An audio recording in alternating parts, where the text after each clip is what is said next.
that's so exciting, and it's so amazingly attractive. Yeah, you're not laughing now, are you?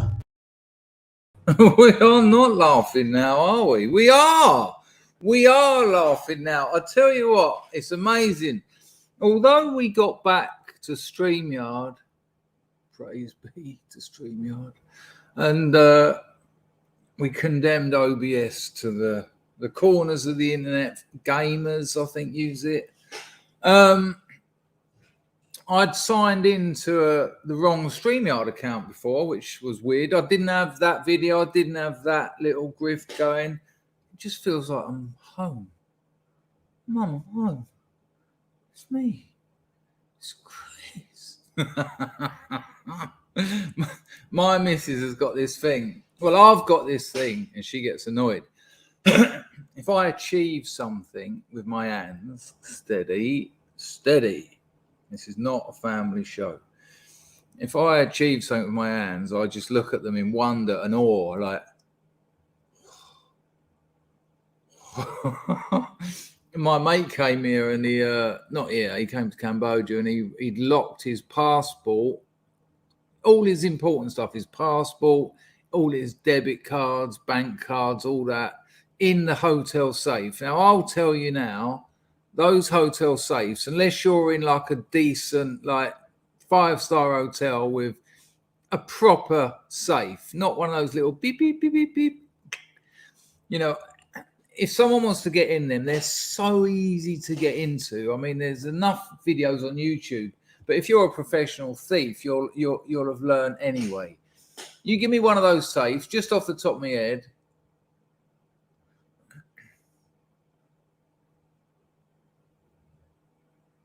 I can think of 5 ways to get in, and you can try all of them. And 3 of them requires no tools, and the 2 that require tools, they're you know, I've got. Well, I suppose it's different in my situation, but only one of those ways requires a tool that's designed to open hotel safes. Let me get some water. Although it looks like I've.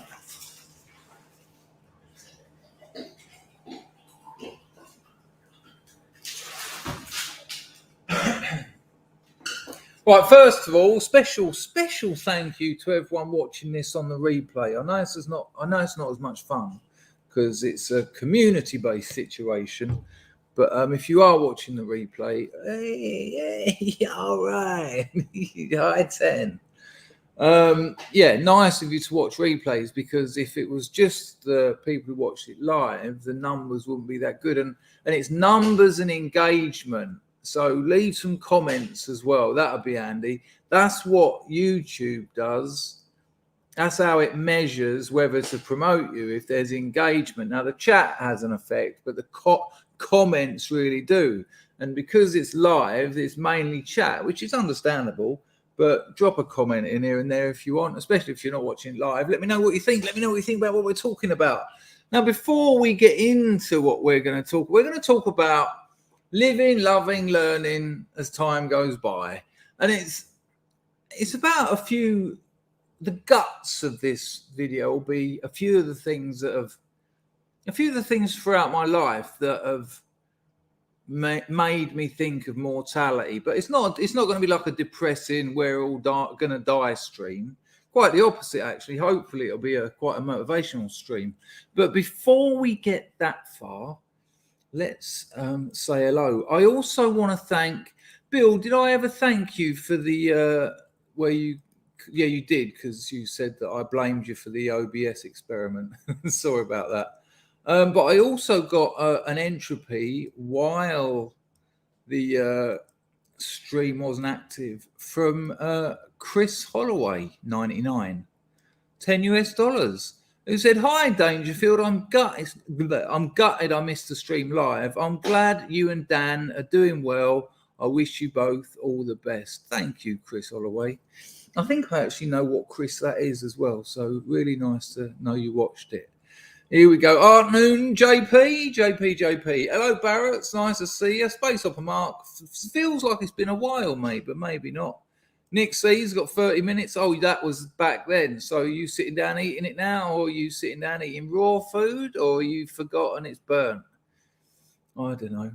Matt's got some questions and answers. Who knows? I don't know. It's hard to say. It. Ugly truths on the firm. Hello, mate. Hello, Andrew. Nice to see you. Picard is on. Picard and Woodlander, the only two people really who came on the Right to Apply stream with a bit of pushback, which is pretty much what I predicted. Nice to see Picard. Tricky first. Tricky you. Craig's on the firm. Good Lord. Hello, Keys to the Kingdom. Grego. How long has it been since Grego's turned up? I bet he's got his new...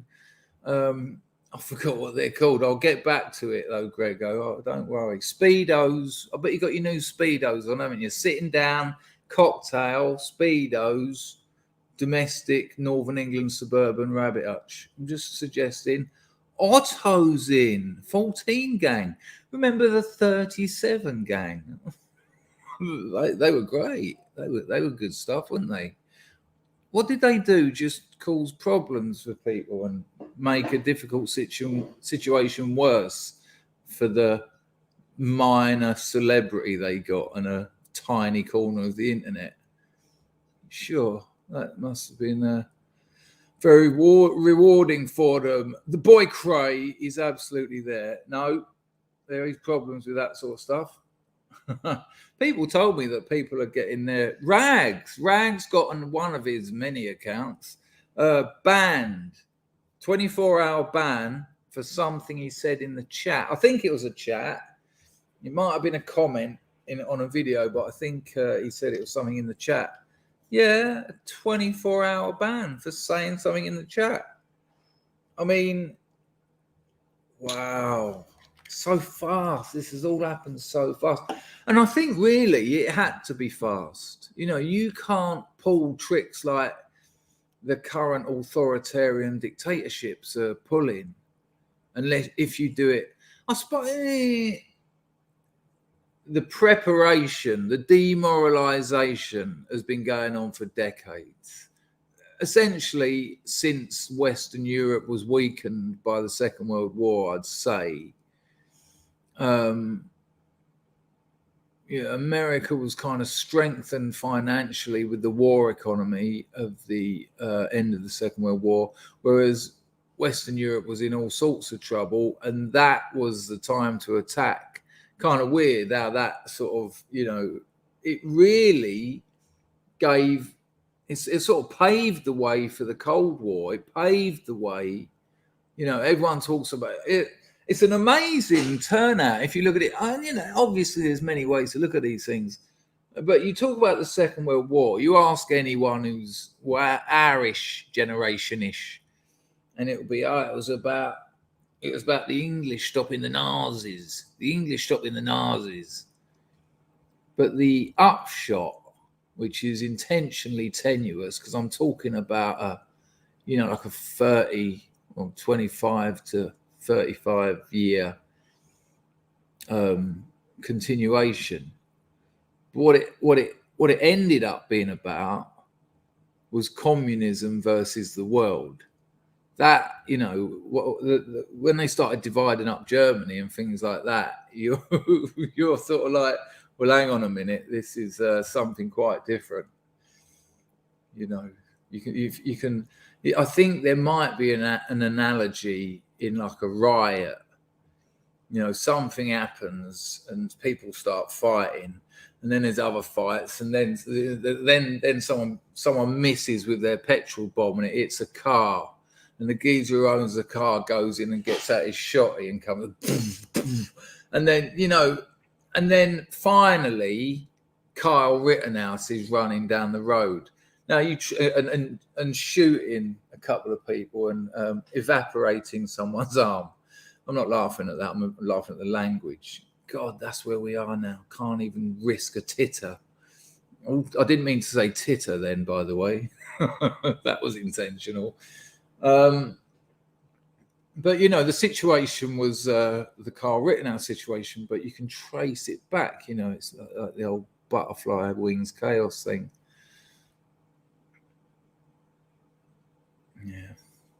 Madness. What was I talking about? I had something to say here. Oh yeah, don't start getting banned overnight. Oh yeah, and so you've got that sort of long demoralization. Then you've got the Cold War, which, you know, you have to be careful with language. You have to be careful with the way the mass media, the legacy media, it's just propaganda. It always has been, really. It really always has been. I mean, take something like, you know, I don't want to say the Guardian. Take a well-known newspaper, the Telegraph. It's just a blog. It's just a blog, essentially. You know, it gets a bit of social proof, gets a bit of historical proof, and in neither of those phrases is proof scientific. You know, because you can market social proof, you can market historical proof, as we know. So you know, they're successful blogs. If you or me put you know, we get like an internet page, and we call it View from the Bottom. That'd fit a lot of us. View from the Bottom. And then it's successful, and then more and more people watch it, and then you start charging for it. That's all that the Telegraph is. And yet, you know, when you say to someone, "Oh, I've got this, I found this thing. This bloke says so and so," and they're like, yeah, "Who is it?" And you go, "Oh, I don't know his name. Oh, hang on, Patrick Johnson. It's Patrick Johnson." People are like, "Yeah." But if you say, "Oh, I read this in the Telegraph the other day," it brings with it a bit of clout, but the clout is artificial. The actual slap is there, but the arm that does it has got no more strength, really, than Patrick Johnson. And so the media does its propaganda job, and it slowly but surely demoralized us. But actually implementing the sort of the authoritarian censorship and control that we live in now and that we accept. Doesn't mean that we think it's good, doesn't mean that we support it, doesn't mean we don't try and do anything about it, but we do accept it because we are accepting it. We're accepting it by watching YouTube videos. We're accepting it by making YouTube videos. And I imagine we all do quite a lot of that. I imagine a lot of us have got Twitter accounts, Facebook accounts. So, you know, that's, it's not the final bit, but you have to get, I think it's quite a minor point. I'm really spreading out here. But that part of it, the sort of, right, let's lay these laws down. Bosh, bosh, bosh. You can go to prison for what you say. There's no more free speech. I think that's what I'm saying. The end of free speech was like almost like a special forces, a cultural special forces raid. You know, there was imagine a home with people, a homestead with like the Amish. And, you know, they slowly started poisoning their water 10 years ago. They slowly started giving them newspapers, but, you know, they edited them out and, you know, redacted here and there. They slowly changed the way they thought over a period of years, and the food they ate and all that. And they sold them certain pesticides or whatever. And in the middle of the night, they just sort of went in and said, "No, you can't say anything anymore anywhere." And they had to do that a bit quickly. That had to be a raid. You know, when we talk about, much like the Cold War, and that I was saying, you've got to be you know, you've got to keep an eye on language, because language is the only thing we have to allow us to debate and discuss reality. It's the way reality manifests itself of us, you know, between us. Looking at things and thinking about them, contemplating things, sharing those ideas. And the word cold in Cold War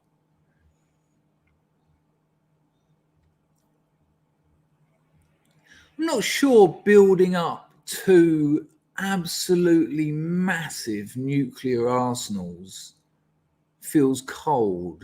That, you know, it doesn't take the edge off it. Assuming that a hot war is sort of like the Battle of the Somme. Do you know that I found out 60,000 men and boys died on the first day at the Somme? Our lot. 60,000. What a terrible way to fight. I mean, you know, it's all terrible, but and how those wars actually function. You know, when the people from up top are giving the advice, they know full well that making up a few meters of ground is not really strategy. The strategy is, look, we're prepared to sacrifice bodies. That's the actual strategy of that kind of war. We're prepared to sacrifice bodies. Look, you know that you just,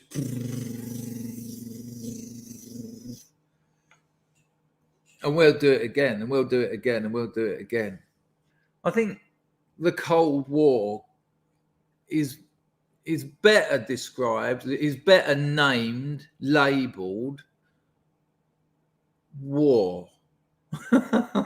It's just war. I mean, look at the Cuban Missile Crisis. That's war. Now, you might want to define, you know, depending on, it's just war. And in culture war, that to me, I mean, I've used the phrase myself loads of times, but the word culture in that little couplet is redundant, really. It softens the blow a bit, doesn't it? It's a culture war. It's a culture war. Yeah, but what is culture being used for? Well, it's being used to dominate. It's being used to control. It's a war. The Cold War was a war. They admit it. Cold War. I mean, I'd be interested to know where that's come from. I'm going to have a look into that later. Who decided to stick? Well, here's my bet. I've got, there's two options here. A journalist, by which I mean an activist, said it with the intention of spinning war, or a politician said it just you know, off the cuff, just, you know, in a sort of somewhat slightly poetic way to describe a situation that was a little bit different from wars before it. But, you know, when you've got mutually assured destruction happening that they also invented, that's if you don't know about that, look into it. Mutually assured destruction, mad. That's a real thing. It's a real concept. It's a strategic military concept. I'm not joking. This is the world we inhabit, where that is considered a thing. I spoke to Peter Hitchens about MAD, which is kind of weird. I think I lost his phone number, you know. We had it all set up for a call. Don't know why it didn't happen in the end. And then it might be somewhere. I'd love to prank him. I think in the end, I think I said once, you know when you've actually become an adult, when you stop enjoying Christopher Hitchens so much and engage a bit more with Peter Hitchens. I'm not saying Peter Hitchens is always right or better or cleverer than Christopher, but, you know, Christopher Hitchens, for all the things he said, yeah, I don't know. I'm not sure. I'll tell you what. I just watched the start of this thing. Excuse me. I don't know if any. I am getting those super chats, by the way. Well, that's plural. It's just the one. and I will read them out. Little Bullet dropped a 5 spot in, and he says this: the new way of partially banning you is to make your comments invisible to everyone but you. That way they still keep your custom. Well, I don't know if people know this, but when people ban you on a channel, if you're banned on someone's channel, they just don't like what you say. When you ban them, you can still see your comments in the chat. You can still see your comments in the comments down below, but no one else can.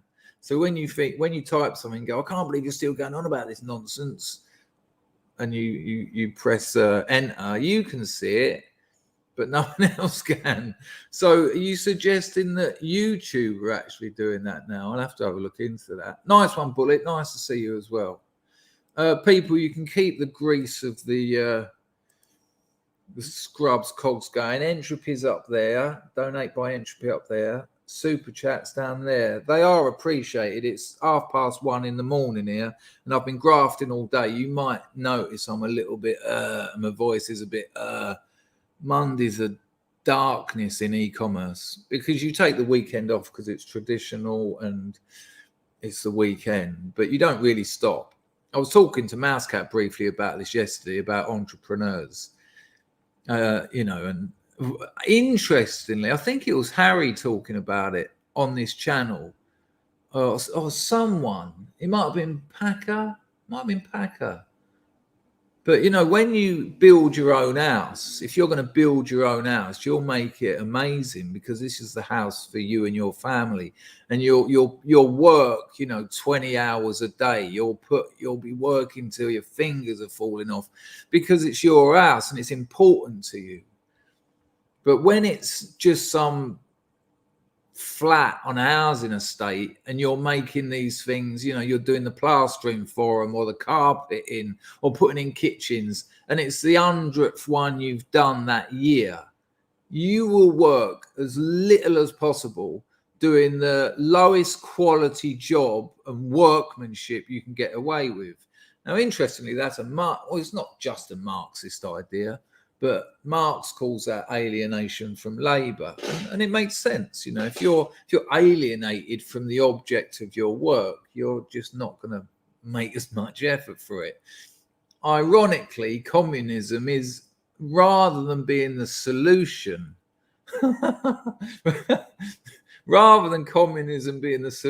because Marx talks a hell of a lot about alienation from labour. But rather than communism being the solution, it actually ups the alienation. Second paragraph of the Communist Manifesto, socialism, which Marx and Engels used interchangeably throughout the whole body of communist work. Socialism can be summed up in one simple phrase: the abolition of private property. Well, hang on a minute then. If we're going to abolish private property, and then on the other hand, you're complaining about alienation from labour, you're not going to suddenly go, yay, I'm building this road, I'm tarmacking this road for everyone. This is for everyone.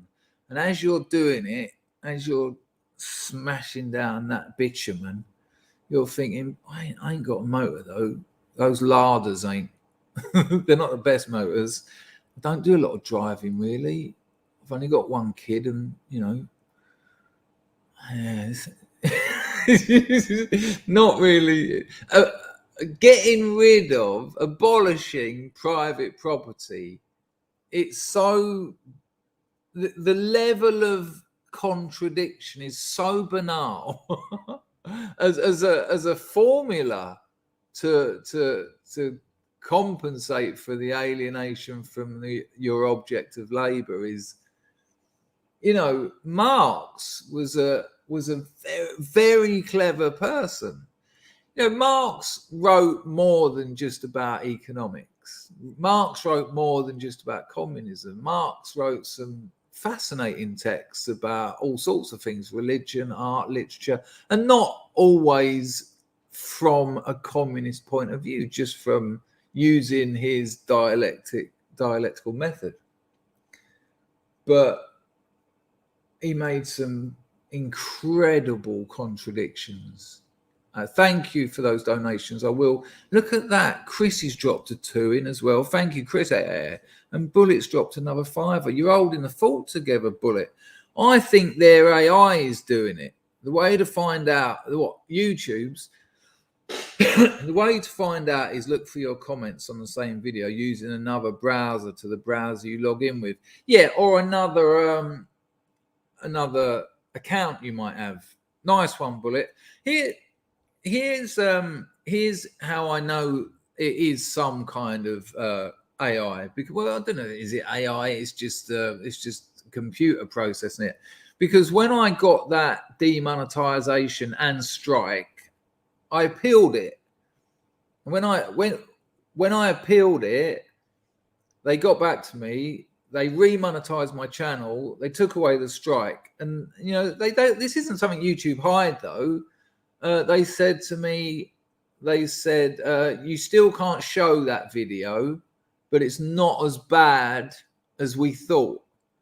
Now that wasn't their exact words, but it wasn't far off. It wasn't far off. It was something like it's not as bad as we thought, or it doesn't violate our terms to the extent we originally considered. So what happens is their machines. Thank you, Bullet, for that. It's much appreciated. So their machines are just sitting there picking up keywords from the chat, picking up keywords from the videos, from the titles. And I imagine there's some kind of like a hierarchy of, they probably just do all the video titles. I think YouTube has something like 60 hours of content uploaded every minute. That video that they give me that strike for was about 2 years old. So they just bang out this massive like bot attack. And it's probably YouTube titles first. All those little bots out there. And anything that's got keywords in it that they consider a bit dodge, they all get put in a pen.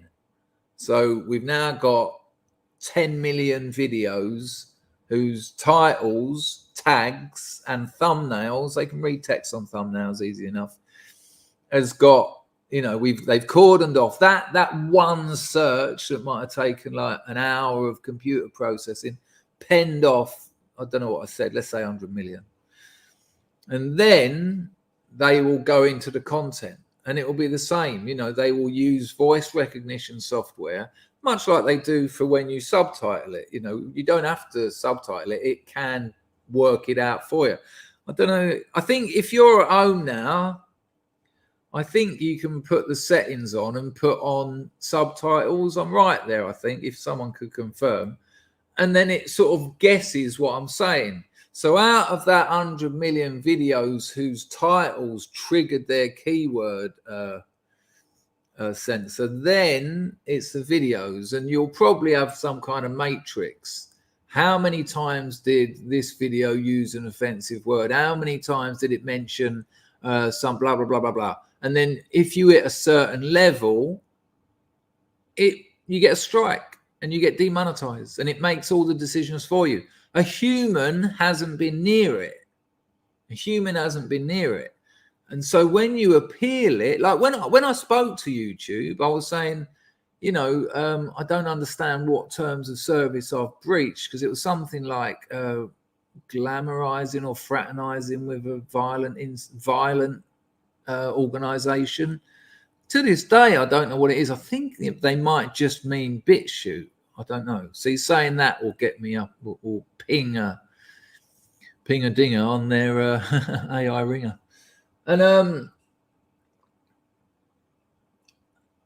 I spoke to 3 different people because I was trying to work out can I reapply for monetization?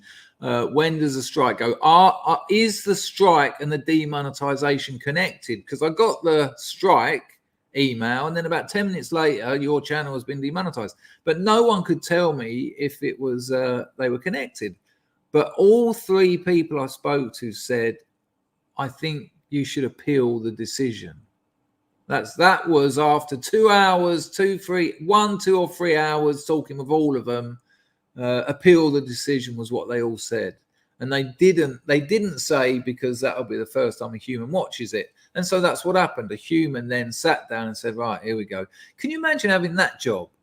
Can you imagine having the job? You work at YouTube. You know, that is 1984, isn't it? That is sitting there, getting the old newspapers out, reading them, and seeing what you can censor. I mean, it's a bit more brutal. You're not cutting things out and it should say. They just go, nah, he can't get any money. He can't stream for a week. Punish him. And it's their platform. That's their rules. And so you have to, you know, that is understandable. As much as it's a terrible shame, you know, the glory days of YouTube were about 2010, 2011. When it was like it was a melting pot of discourse. You know, you could find people talking about anything, and you could be shocked, and you could be challenged. And whereas now, you know, politically, there's an orthodoxy now.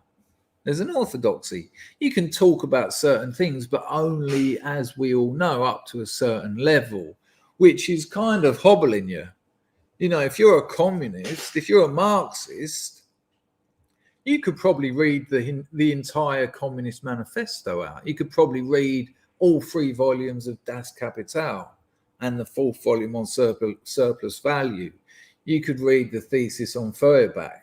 You know, there's no limit to the communist stuff. You could probably talk about the historical events in the Soviet Union, in Pol Pot's reign, in Mao's China.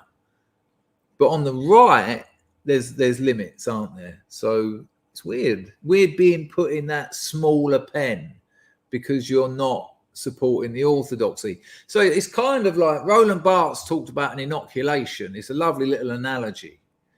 You know how inoculations work. It's a small amount of acknowledged evil to protect the body from a greater and larger evil.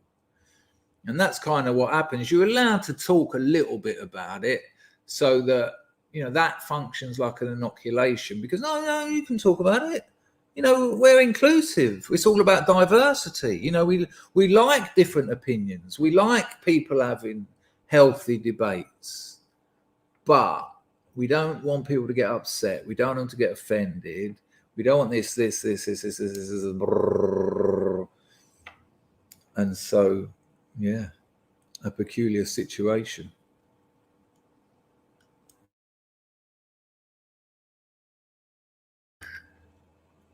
Oh, I think I've got another one in there. Oh, no, why does it say 3? Bullets dropped another Lady Godiva in. If their AI was a real person, I met him in a pub, I would smash him in the face and say, pick a window, you're leaving. That's quite an interesting angle to take on life, Bullet. If AI was a real person. I remember Dave Chappelle years ago on the Dave Chappelle show. I mean, this was early. Thank you, Bullet. Very kind. This was on the early days of the internet, and Dave Chappelle done a little sketch. If the internet was a real place, and he opened the door and it had a sign above it in neon saying the internet. And he was like, oh. And as he walked in, this sort of, you know, it was a long time ago. These sort of 2 really hot women walked out, you know, barely clothed. And he was like, oh. And then just as he was about to go in, Ron Jeremy walked out with a goat on a lead. I can't remember what else happened, but you get the idea. if AI was a real, well, the thing is, AI will be real people. AI, that is how it will work. You know, you're not going to get simulations. You know, basically robots.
Hello. All right there. 25 people gone. I was trying to log in on my phone, but it wouldn't have it. Let me put the internet back on, or I'll run down my internet later when I forget. Sorry about that, people. They're coming back, though. They come back to check. Based bullet. He has been. Well, I haven't got a clue what I was talking about, but let's get into the hands. Look, even when I have to say, just before I read that, Hans, thank you very much, Hans. Strange timing, wasn't it? I mean, I don't like to get paranoid. I do like those kinds of traps, though. But it was strange timing to get like other things on my computer were working. Hans says, imagine I gave you £1,000. I hope everyone makes the best out of it. Crack on. I mean, I'm up for giving it a go, Hans. I can't imagine what would happen.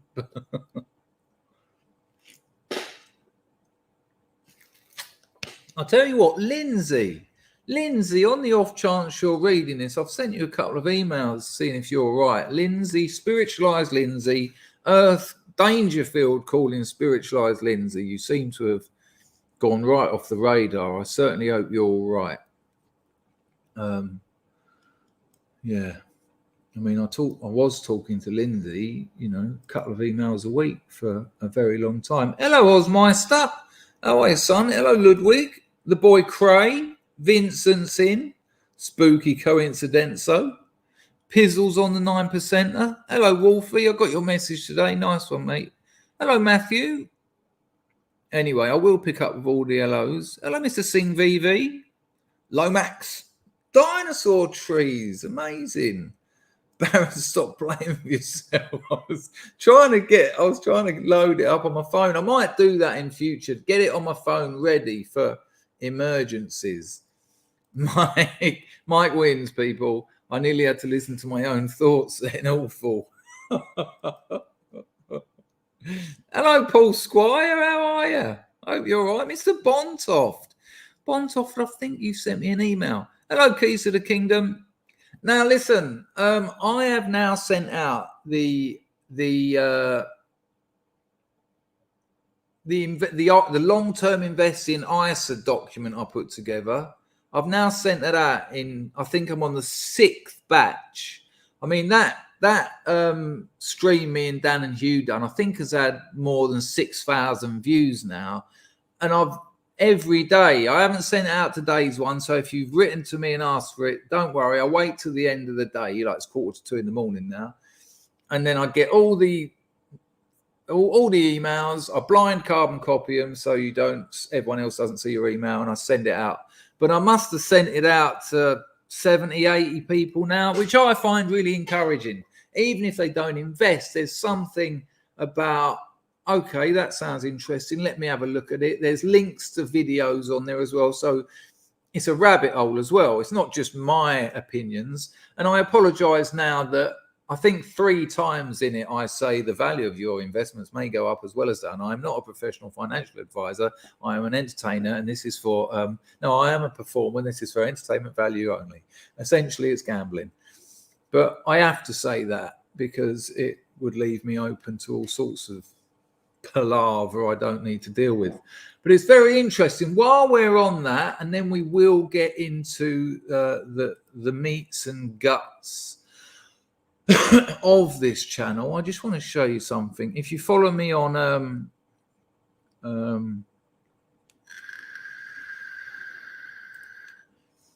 Telegram, you might have already seen this. But remember, I told you that Warren Buffett made a bet a while back, and I sort of give you the sketchy, sort of sieve-like memory version of it.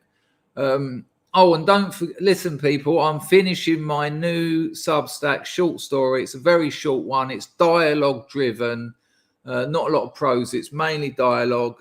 That's going to be out about 2 hours after this stream's finished. I've just got to go through it, move a few bits around.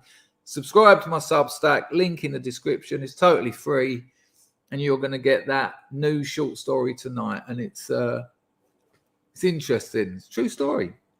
But have a look at this. This is Warren Buffett. If you don't know who Warren Buffett is one of the world's most famous investors. And famous not just because he made a shitload of money, but because the way he talks about investing, he's never been like an elitist snob. He's never, a lot of, I've got friends whose jobs are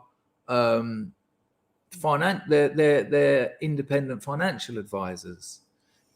And they charge an absolute fortune. Now, if you've got 5 million, I would suggest talking to an independent financial advisor.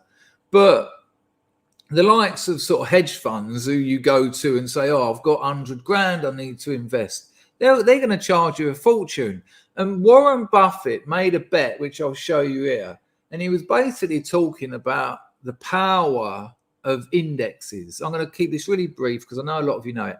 An index fund, rather than putting your money on one business like Apple or Palantir or, Sainsbury's, that's quite a risk. That's like going to a casino and putting all your money on number 23. The chances of that thing in the landing on 23 is not likely. But if you could spread your bets over a lot more numbers without losing too much of the odds, well, you'd be onto a winner. And that's what index funds are. And so the Standard & Poor 500 is the 500 best performing companies in certain areas. So you'll have like the S&P, that stands for Standard & Poor, the S&P 500 utilities, the S&P 500 tech. There are other things. It's not just the S&P. There's other index funds like the NASDAQ. There's other trackers, and a tracker is another business that uses the S&P. It tracks the S&P, and when you invest in the tracker, that company, they invest in the Standard & Poor, and so that's how they make their money, how make you money. But when you're using big hedge funds to invest your money, you've got to pay them. You've got to pay them for the privilege of them telling you where to put your money. And when you can put your money on the S&P 500 and pretty much do well, and when you make money from your investments, they then want a percentage of that as well. So Warren Buffett brought all that into the equation. He thought, well, hang on a minute. If you're going to go to some hedge fund, one of these great historic, much like what I was saying about the Telegraph and a normal blog, well, a big hedge fund, famous historical hedge fund, Warren Buffett basically said the same about them. They're just a few blokes who know how to invest, and investing is gambling. No one can say that company is going to go through the roof. I think I said the other day, if you put $2,000 on Apple in about 2006, that would be worth $1 million today. 2,000. But no one could, there's no one out there who can wave that magic wand. They can process information and sort of try and guess, try and forecast how the world's going to go. Well, inflation might go up over there. These people make superconductors. So this, but the world, as much as we like to think the world is run by the 5 families, or the world is run by another group, for instance, the world is actually, in a way, from the bottom up. The world as an object is run by interactions between individuals, interactions between cars on the road, the way they drive, interactions between where people shop in your local town centre. It's made up of all those little different engagements and interactions that then as a whole express the product, express the sum of all those little tiny interactions. This is what Warren Buffett said. This is a little bit about Warren Buffett's bet, and then we will get onto the meat. I'll make it a bit bigger. Hang on.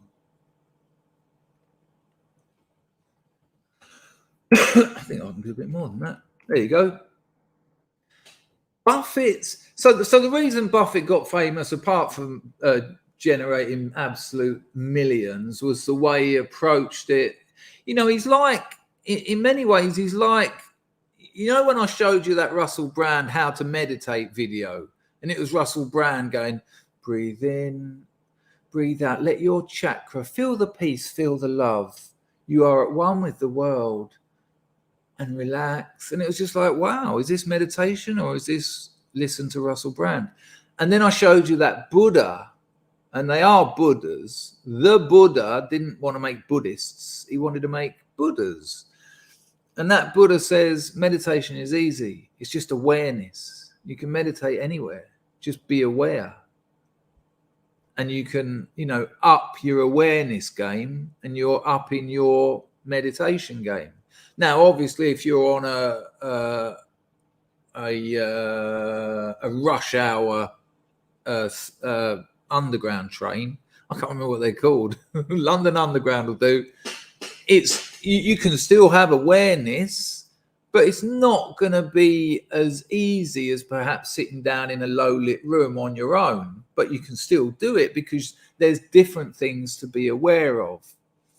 And Buffett kind of approached investing like this. If you put into YouTube Warren Buffett investing, you'll see loads of him talking about it like that. You know, he doesn't want it to be seen as this sort of, you know, oh, you need all these machines, all this processing power. So look, we'll have a look at this, and I'll show you.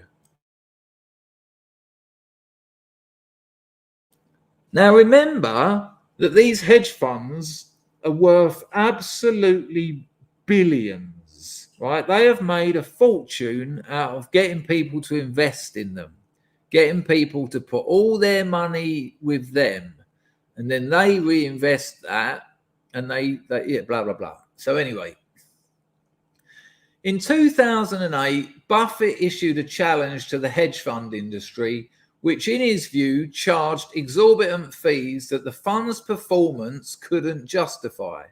That way, the hedge fund makes its money regardless of the performance of your stocks. Protege Partners LLC, LLC is the American LTD Limited.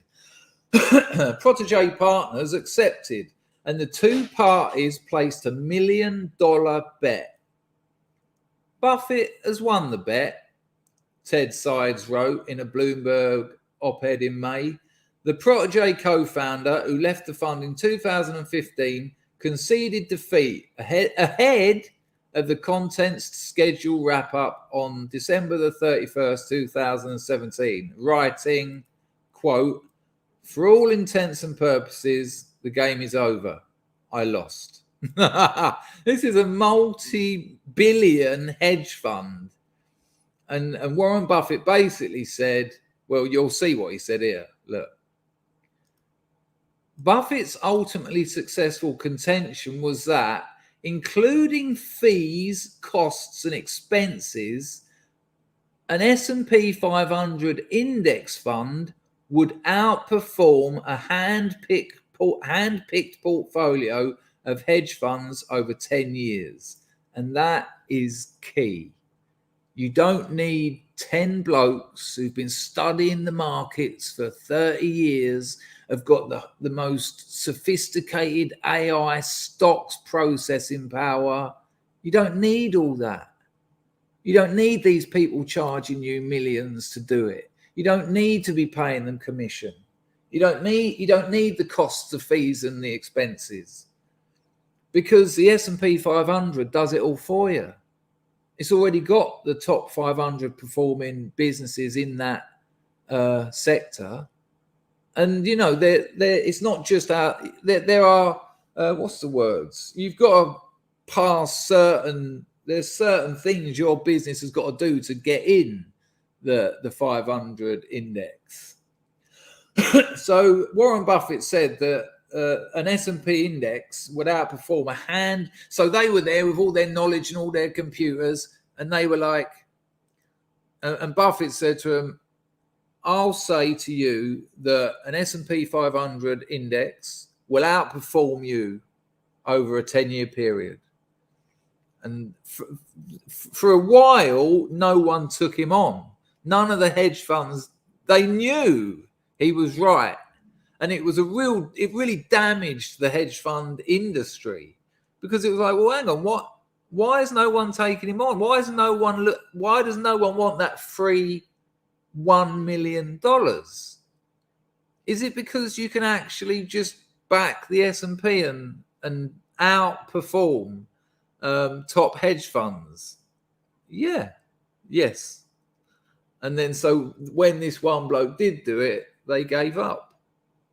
Yeah, we'll read a little bit more and then we'll move on.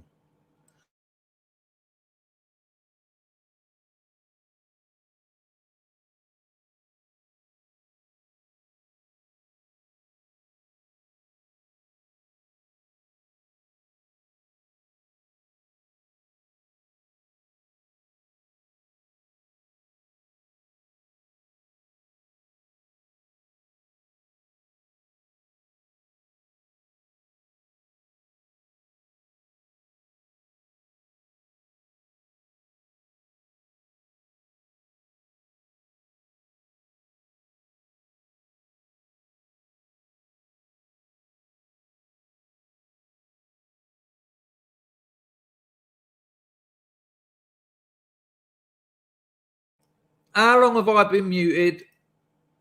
How long have I been muted? Oh, no. I bet I've been muted for hours, haven't I?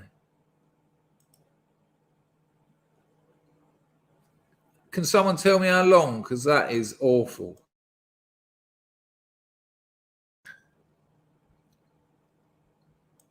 What, Andrew? What one? Not long enough. Oh, that's all right. 30 seconds. Nice one. Nice one. Not so optimistic from Steve. Get a new watch, Ludwig. Get a new watch, Steve. Okay. So we are. We're only going to look at this one paragraph. Right. What? Oh, this one. Okay. So how long was it? How long was it? Hang on. Here, people. We'll put an A in the chat. A year and a day, Andrew has stopped drinking. That's incredible work, Andrew. Incredible work. And you know, for all the T's thought he'd gone deaf. You know, for all the talk of the hard drugs, the heroin, the benzos, and all, alcohol's particularly hard to give up. Why? Because all your mates are doing it. Why? Because our culture's built around it. When we commiserate, we drink. When we celebrate, we drink. When we party, we drink. When we've got nothing to do, we drink. When we eat, we drink. You know, we're a boozing culture. When I say that feminism has had a massive part to play in the destruction of Europe, alcohol is a close second. And I mean that. The alcohol culture of especially England, well, especially Britain, is a disaster. You know, when you give up skag, you know, depending where you live or whatever, but, you know, you don't go in a shop to buy a loaf of bread and there's like, the finest golden brown with millions gone into the marketing of the packaging. You don't sit at home and watch adverts on telly of someone with a bit of foil going, that's the finest Afghani number 3 heroin I've tried in years. I'm just going to lay back and let it all go away. You know, geezer with a nice glass syringe. You know, after a hard week's work, lovely bird comes in. Hi, darling. I like to just turn off. Bayer heroin, the original, and still the best. Do you want one, love?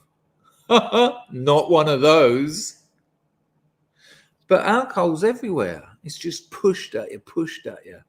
And to give it up, I'll tell you what, this is one of the hard things, because when you do an NA clean, if your problem's smack, for instance, they say that you've got to give up everything because any drug you'll do, you know, I mean, you know what I think about addiction, but if you've been drinking for years and you want to stop, it's got its own very, very difficult challenges. So well done, Andrew. I'm going to put an A in the chat too. Right, last bit of this. His victory, the reason I want to read this bit out, because a lot of people have said to me about this long-term investing, what happens if there's a stock market crash? Well, that's why it's long-term. You can cope with them.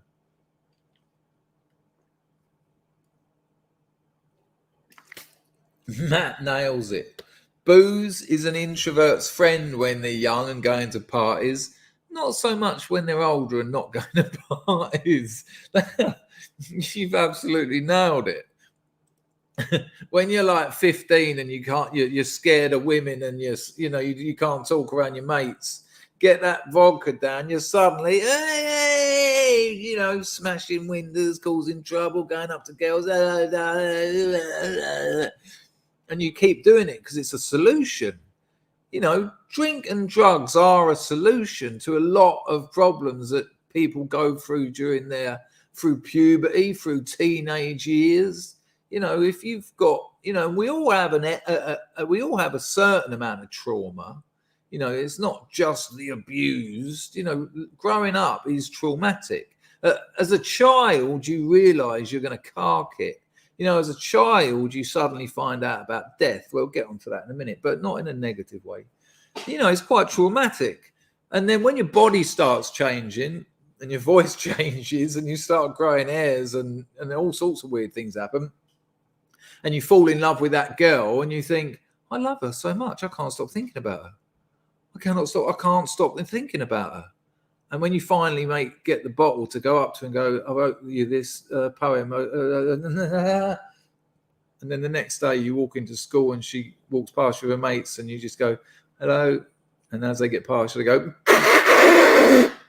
oh, well, that's trauma. And so all those things build up. And when you find booze or you find weed or speed or smack or anything, it is a solution to your problems. It works. That's why people keep choosing to take it. They keep choosing to take it and keep choosing to take it. And as Matt said, it ends up being part of the problem. It ends up making the problem worse. Anyway, let's get this last bit over and I'll get onto the subject. I can't go on for too long. It's 2:00 in the morning and I've got to sort out this short story. Can you tell me, actually, when I hit my vape, can you hear it? Because the reason I keep muting myself is I think it's unpleasant you hearing me vape. Oh, as if the girlfriend doesn't know I'm streaming. I'm not answering it. I'm not answering it. Look, I'll show you. I'm not lying. Look, she's calling me. She's absolutely calling me. Can you hear this? Tell me if you can hear this.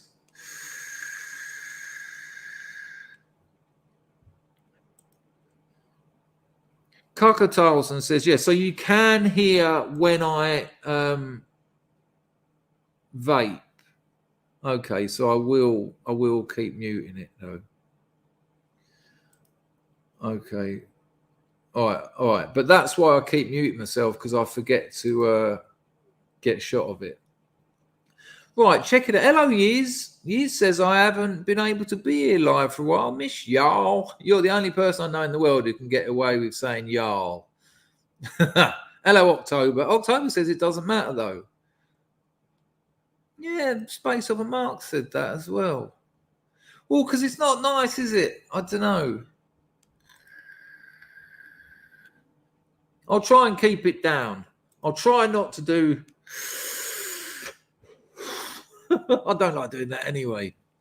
Anyway, let's get back to this and then I'll get onto the subject. I have learned how to... Hello, Anglo. I can see that. I've got away now. I don't know why it's not varting at all. But maybe I need to sort something out on entropy for that. I'm just going to refresh entropy so we might get some varts.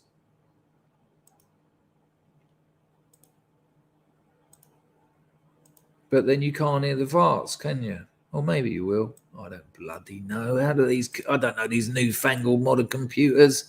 We had a Link at my school, a nice black machine with a green screen. There's nothing wrong with that. I'll tell you that for now. But I haven't missed any of the donations. I will pick up with them in a minute. Let's do this. His victory didn't always seem so certain.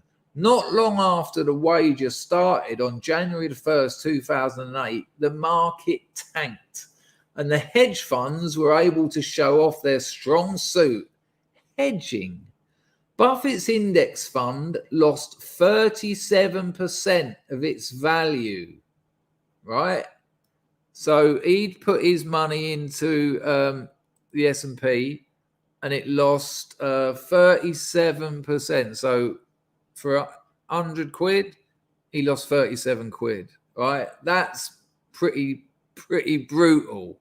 But because it's long-term investing and not day trading, not hedging, so Buffett's index fund lost 37% of its value compared to the hedge funds 23%. Buffett then beat Protégé in every year from 2009 through to 2014, but it took 4 years to pull ahead of the hedge funds in terms of a cumulative return. Right, we don't need that. That's all kind of boring. But here we go. Hang on. There you go. That's the interesting thing. So these are all different hedge funds, right? They've said here the funds have not been named publicly, but the index fund is Vanguard's S&P Admiral Fund. So it'll be an S&P tracker. And so over from 2008 to 2016, so in year nine, look at some of these hedge funds that you'd be paying people millions to join in with. You can also take off of these profits their fees, their costs, their commissions. And Warren Buffett, 85%. And don't forget, that's compound interest on that as well. You know, you're not just with compound interest. I'll keep it very, very brief. If you invest, let's say you invest, you're putting 500 quid a month in. So that is $6,000 a year. Let's say the S&P appreciates by 25%. So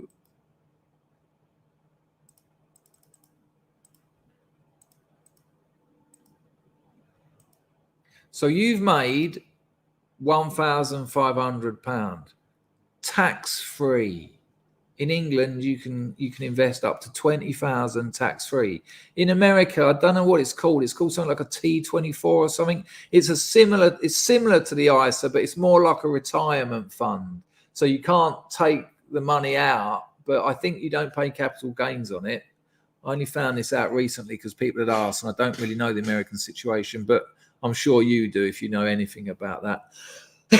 But so if you're putting in £500 a month that first year, and the S&P goes up, or whatever index you're talking about goes up 25%, you've earned tax-free 1,500. But for the next year, you haven't got 500. You haven't got 5,000 on that index fund. You've got 6,500. So let's assume that the next year goes up 25%.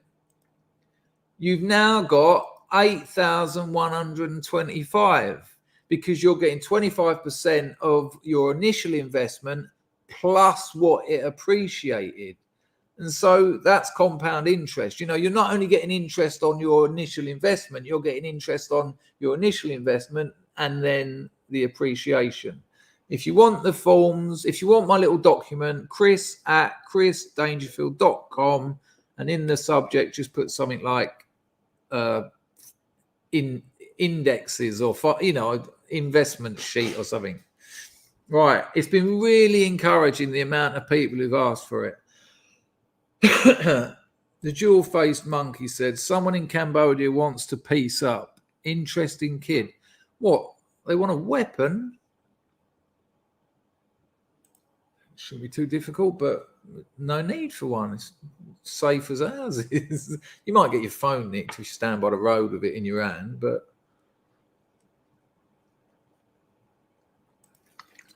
Black Pigeon Pilled said, I'd like the bank error in your favour to happen to me. Is that from Monopoly? Is that a community charge or chance card?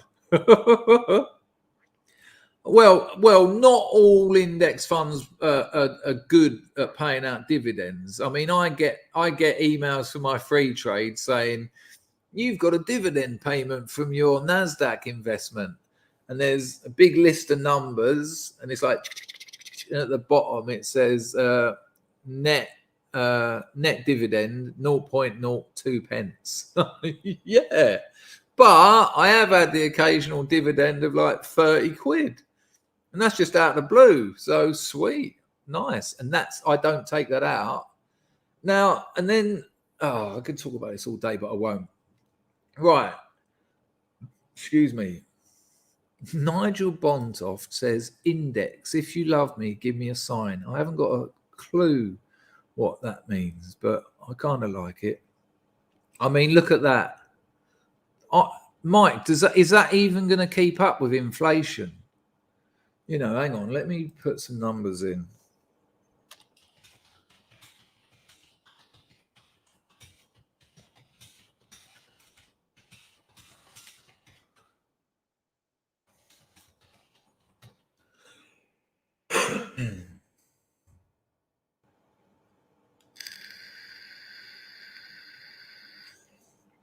Inflation was 11.10% in October in 2022.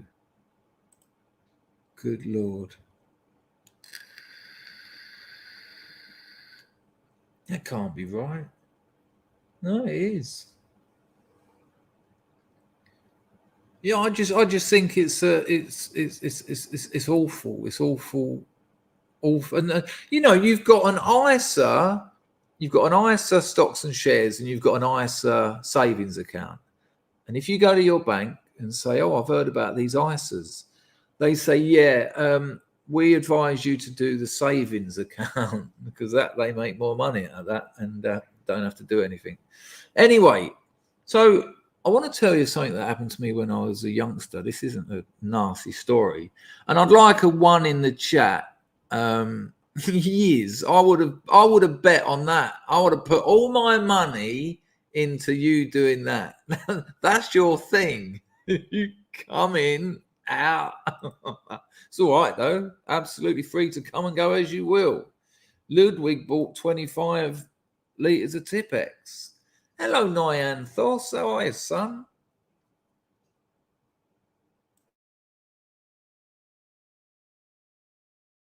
I've never been into the old house music. I hated all the old. I wasn't a fan of all the raving. I mean, I had to go to quite a lot. All right, Vorpalanville. No, never is that you. Never is that you. Hang on a minute. I'm putting the invite in the chat. And I'm only letting not Jimmy from Philly come in. Not for long, Jim, because I've got a lot to talk about. But if that's really you, I want to see you. Unless you ain't got the kit with you. I didn't say what the one was for, unless someone else has suggested it.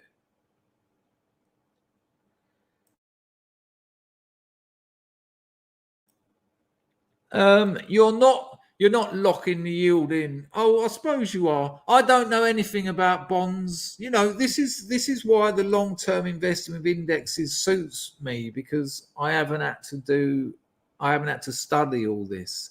But when I talked to my business partner about all this a few years ago, he just said, max out your ISA if you can every year.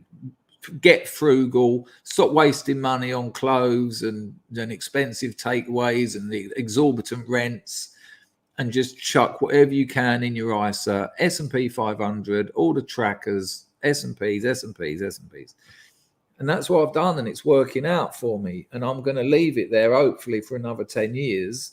And if history of the last 60 odd years is anything to go by, my missus, when I'm an old man, will never want for anything again. Well, apart from a living husband, but and hopefully we'll have kids by then as well. So, show me your boat race. It fucking is. Hello, son. Can't hear you. Have you got no audio? You only went and done it, you absolute legend. It don't matter if you can't sort it out, man. It's brilliant. So you're clean.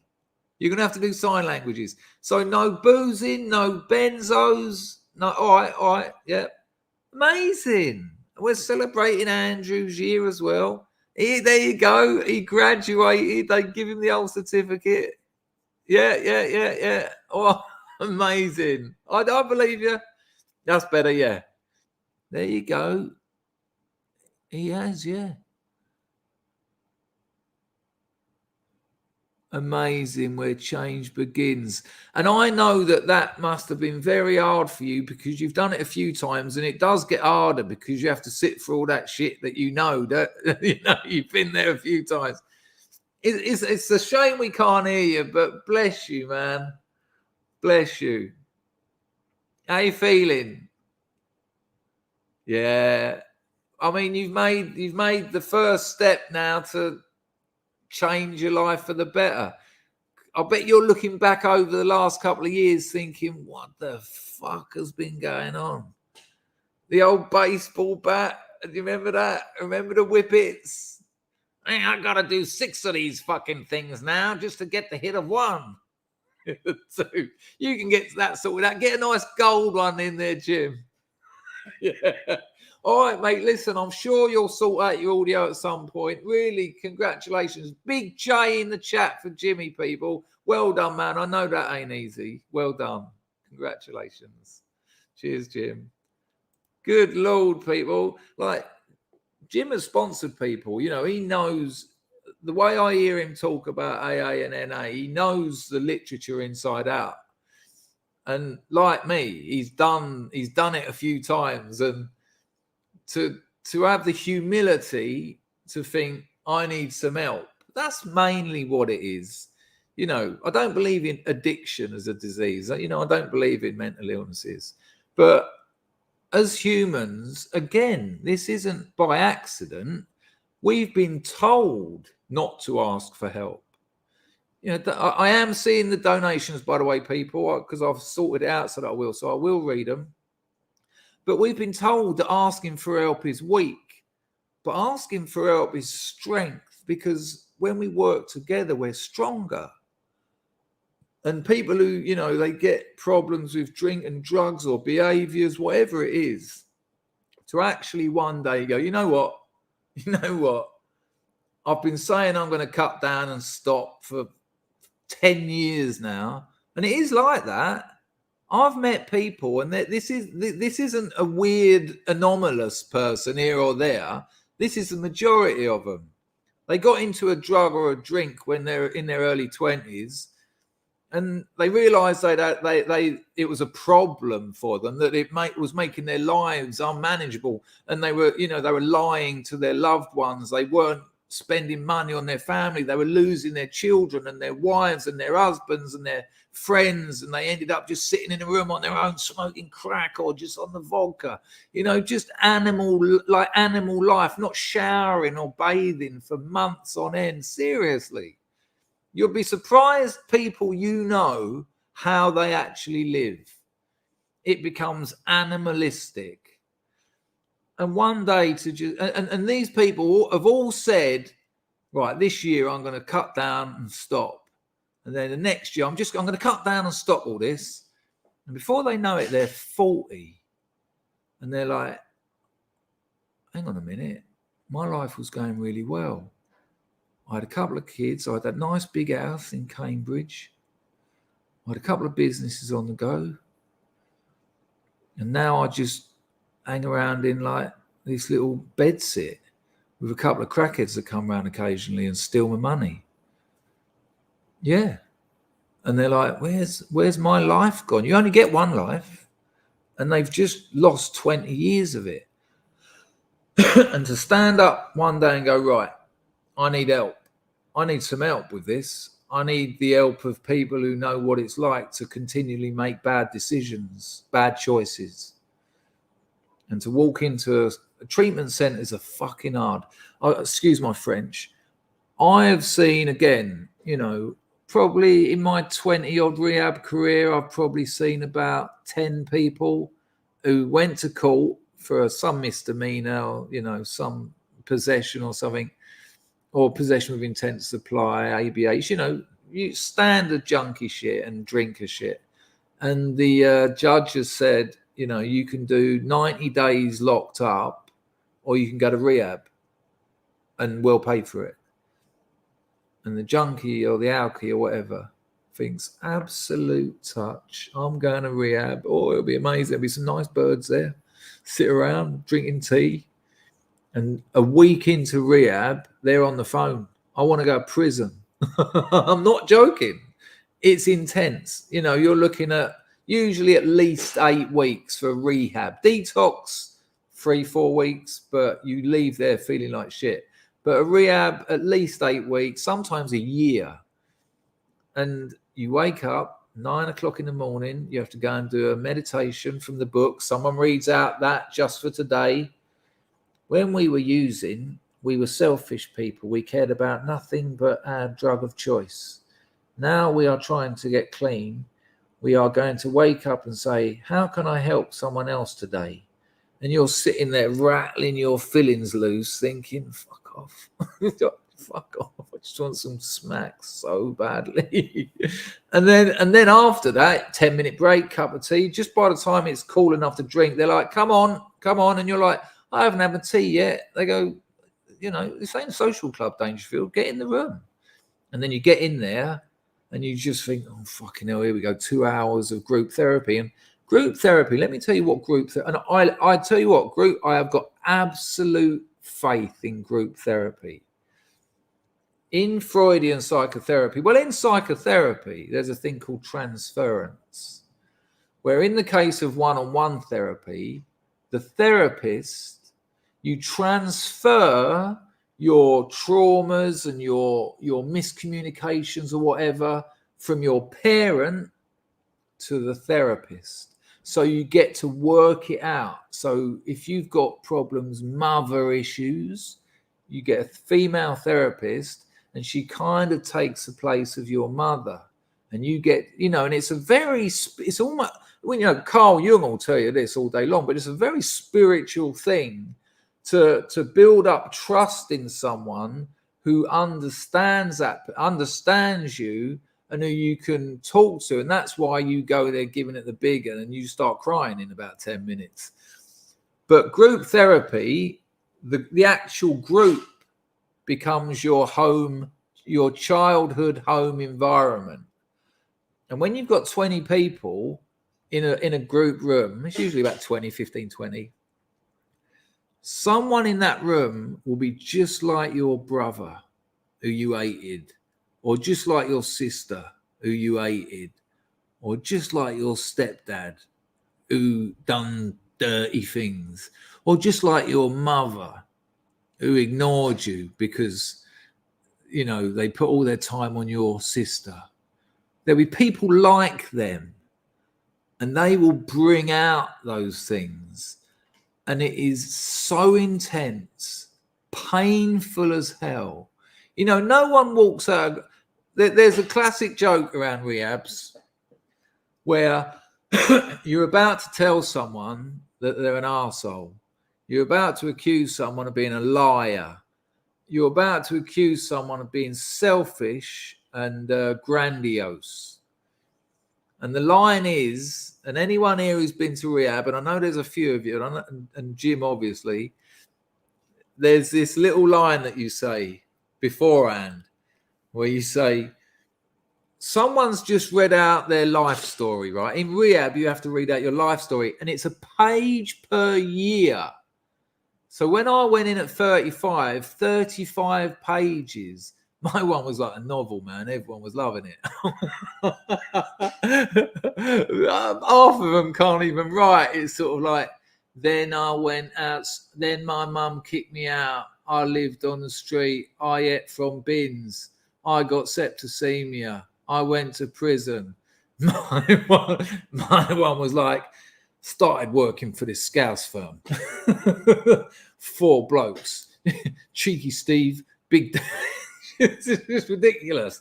He had the knife up against my neck, but I knew I could talk him down because he'd already said that he enjoyed literature, and just rubbish. And then at the end, when I finished reading it, I thought, yeah, that's done it. That's brilliant. The therapist said, that was great. They said, have you got your life story? I was like, that was it. And he went, no, that wasn't it. That was everything but your life story. Oh, it's aggro, man. Anyway, so someone's just read out their life story. I told you before about the girl who, her and her husband were Mr. and Mrs. Natural Weight Bodybuilding UK. And she's reading it out. I'm sick. Loads of people are withdrawing, right? It's a rolling program. So there's people there who are like 3 months clean. All rehabs are like this. And there's people who've just turned up that day like, So I'm like that, yeah. I've got a bucket next to me for puking in. But it's dry heaving. So every few seconds I'm just going, and my ribs feel like they're going to go ping. And she's just talking, this poor girl, she's dead now. She's just talking and she went, I've told you this before, by the way, some of you. She went, then he got hold of this stuff called Nubane. Now, Nubane is an opioid used in childbirth and things like that. It's not really found on the streets, but it is found in weightlifting, because if you're using an opioid while you're weightlifting, it don't hurt so much because you've got a painkiller in you. So she's already told us this idiot story of her childhood, and now she's talking about it with her husband. And she went, and then he got into the Nubane, and then what he'd do, he'd get me drunk, shoot Nubane into me, and then him and all his friends would fuck me. And you're just thinking, oh man, please stop. Please, I cannot handle it. You've been in that world, that junkie world for years, where there's no emotions or feelings, and you've just had all your protection ripped out of you. You're so exposed and vulnerable. You're like a 4-year-old kid, which is what the group therapy is trying to do anyway. And you've just got this girl just saying, and then he got him and his friends used to just fuck me. And I remember I used to sweat because, I couldn't let the emotions out in the early days. And so it would just come out in sweat. My teeth, it wouldn't be hot in there. I was withdrawing, admittedly. And then she went, he killed himself in the end. He went and laid on a train track. They buried just his head and his feet. Oh, I have told you this because my mate Dave was there. And I've looked at Dave because I looked at Dave as if to say, fucking hell, man, because she lived at our house. When that's a residential treatment centre where you go to the centre for your treatment and then you go back to your treatment centre houses. Oh, the treatment carries on all evening in your house. It's awful. And I've looked at him as if to say, fucking hell, man, we've got to go back to our house with her in a minute. And I see him look at the therapist quickly. And I thought, no. And he's looked at her and then he's gone, the head and feet.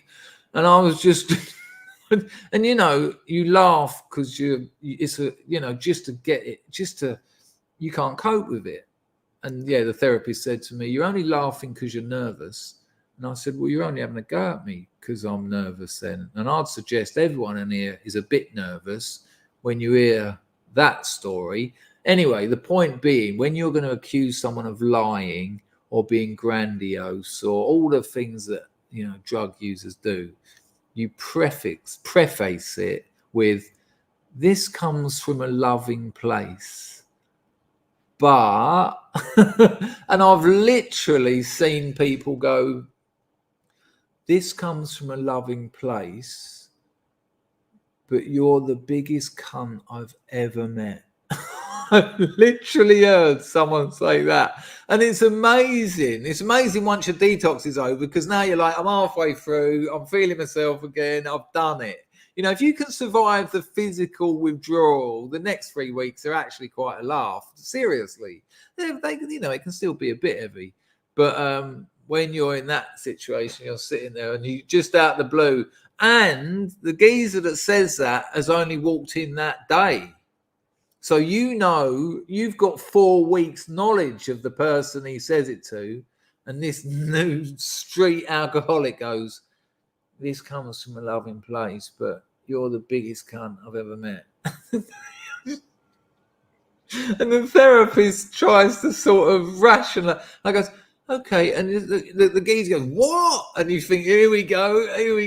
And there was this one bloke, when anything like this happened, there was this one bloke, he used to pretend to get a grenade and he'd go, and then pretend to roll it under their chair, as if like, well, it's going to kick off now.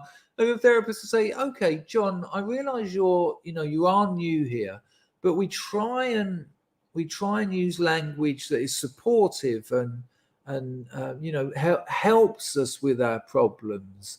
And it's this street alky who's still pissed from that morning, his first day. He's like, yeah, to be honest with you, darling, there's not really a helpful way of saying you're the biggest cunt I've ever met, though, is there? Anyway, so I'm always I'm so I'm so vulnerable to a rehab tangent. You know, my novel is one big rehab tangent. That's what it is. That might be the nice title for it, actually, the rehab tangent. But there's no rehab in it. But there is, because there's stories of other ones. Actually, there's something there. Actually, the detox tangent's quite nice. Got a bit of the Eiger Sanction about it. Mate of mine told me to check out the Eiger Sanction, which I haven't seen for years. Watched it last night. Oh, yeah, I paid to watch that for sure. When I was young, and I want one in the chat if you remember this, but not just remember it, but felt similar feelings to me. So there I am, Highlander. And Highlander was the nuts, you know, there'd been a bit of a, you know, well, it doesn't really matter about the Hollywood context of Highlander. But there's that bit, you all know the bit I'm talking about, when he's with his Bonnie Heather. And they're at that castle in Scotland. And because he's the Highlander, and there can only be one, he's not aging. And she is. And I must have been about, hang on, I'll tell you how old I was.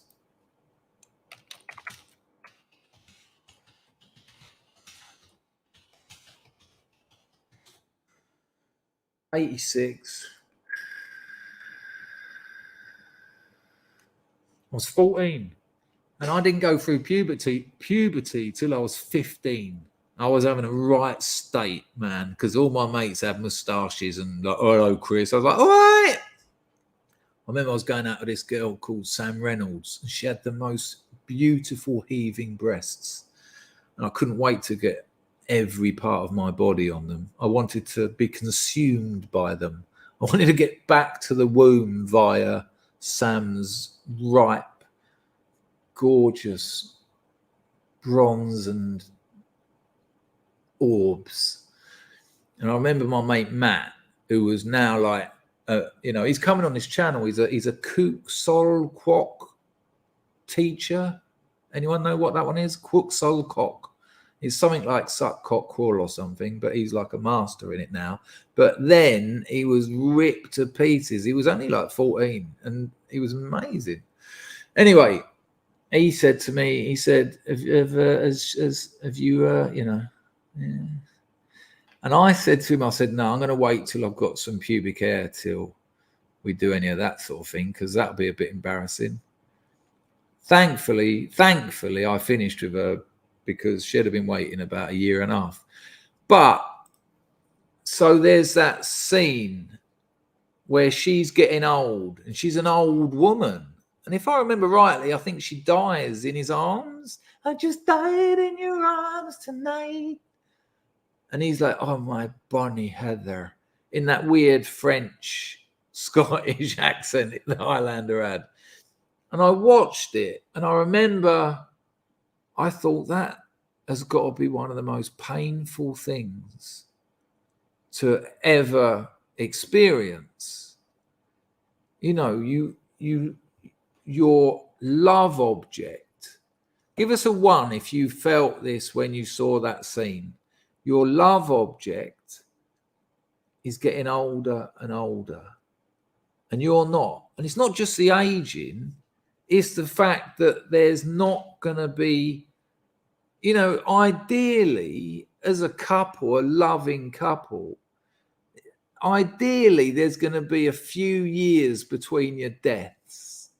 It's amazing to see the ones. And me and John had the same upbringing. It's always the same, isn't it, John?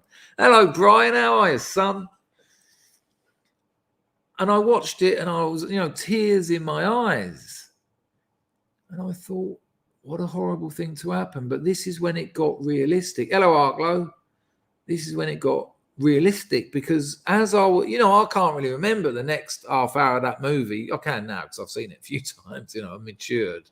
I have gone through puberty now, by the way. I just want to point that out. Look at those traps, son. So,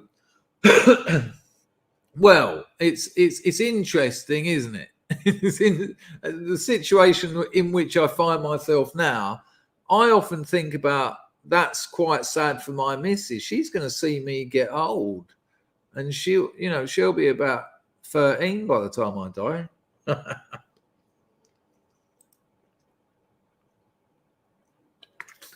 I know, DT. You told me, I'm in a similar situation the other way round. But what done me was, it was a movie, and I remember thinking, as, basic childhood sort of protection, I thought, yeah, but, I'm not the Highlander, because there can be only one. I'm not going to have to see my lover age and die. And then good call, Ted. Good call. Who wants to live forever? There you go, John. Let's just get a bit of focus there. See it, John? See it there, John, on the back of my knuckle? There you go. Okay. It was only one, but, the proof is there. But I remembered, hello, Dax. Hello, Ted, by the way. Hello, Dax. But afterwards, I thought I might not have to see my lover get old and die, but I am going to see people die. And when you're like 13, 14, you've already, to an extent, repressed the idea of death. There's a large body of work, a large body of thought. There's a particular reading of the sort of post-structural authors that will tell you that culture itself, and define culture however you want within the kind of limits of, it has to mean something. This gets really complicated, actually. But anything that we do that isn't required for survival, I think that's a fair example, a fair definition, exists specifically to distract us from the reality of our inevitable demise. If you just sat around eating and breathing and fucking, there's only so much of all three of them you can do. I know we've all tried to keep it going, but you're going to be stuck on that mortality thing forever. And it's interesting, if you look at culture, and if you look at the European history of painting, if you look at the European history of fairy tales, if you look at the Western history of rock and roll, what are those themes? What are they? Love, death, all those things, even Greek mythology is like loss, lack, death.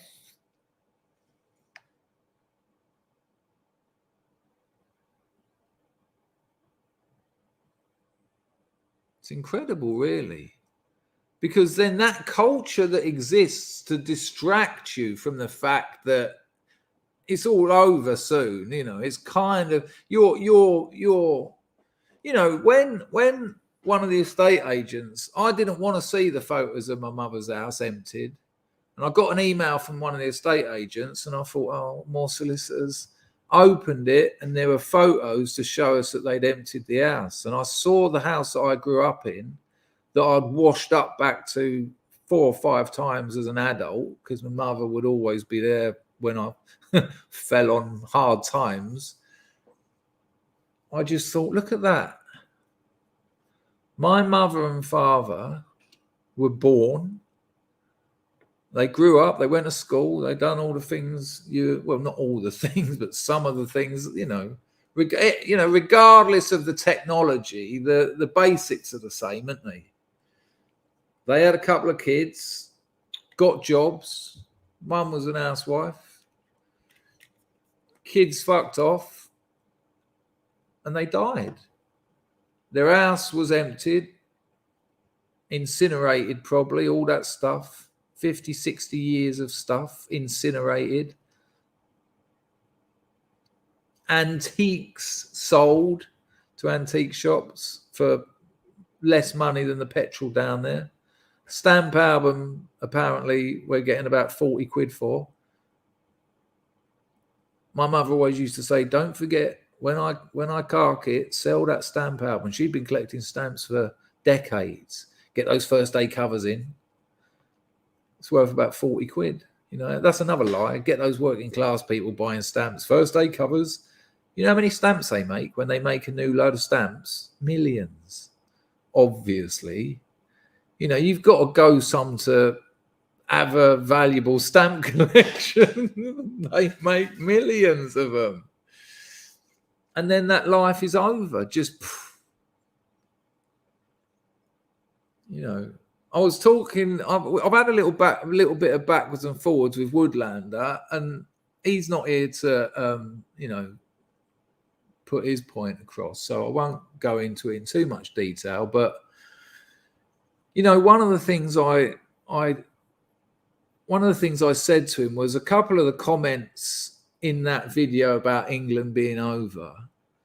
One of the blokes said, I mean, there's so many comments on there that are along the lines of, you've shown your true colours, you and Hugh, running away when you're beaten. I won't. I'll stay here. If you don't run away when you're beaten, let's keep the fight metaphor or analogy going. If you don't run away when you're beaten, people jump up and down on your head, in my experience. I think when you're beaten, it's a good thing to get out. Woodlander didn't say that, by the way. That I'll get back to that in a minute. But Woodlander did. He's a stand-up guy. I don't think he'll mind me saying this. He used the analogy of if a load of blokes sort of drove past your missus and got out the car, one's unzipped his fly, they're all getting a bit, you know, you wouldn't, I can't remember exactly what he said, but he said to me, what would you do? Would you do nothing, or would you, you know, try and help her out? And my answer to him was, and I'm sorry, Woodland, if I've misrepresented that there, but my answer to him was, I would try and put myself in a situation where that kind of thing doesn't happen in the first place. And when I saw what was happening to England, when I saw what was happening to, you know, as a 6'2" bloke, I don't really get attacked in the street because there's plenty of other options. And I will walk around central London, not zones 5 and 6, I won't, just because I don't want to. Shitholes. But I'll walk around most places on my own in the middle of the night. I don't care. Put a woman with me, put a girlfriend with me, and I'm hobbled. And I have always told my girlfriends, if it kicks off, if someone tries to mug me, if someone tries to attack me, please don't scream and start hitting them. Just fuck off. Run away. And if you really want to do something, go and find someone who might be able to help. Because your presence is going to mean I'm going to have to protect you and me, and 2 fists and protecting 2 bodies is hard work.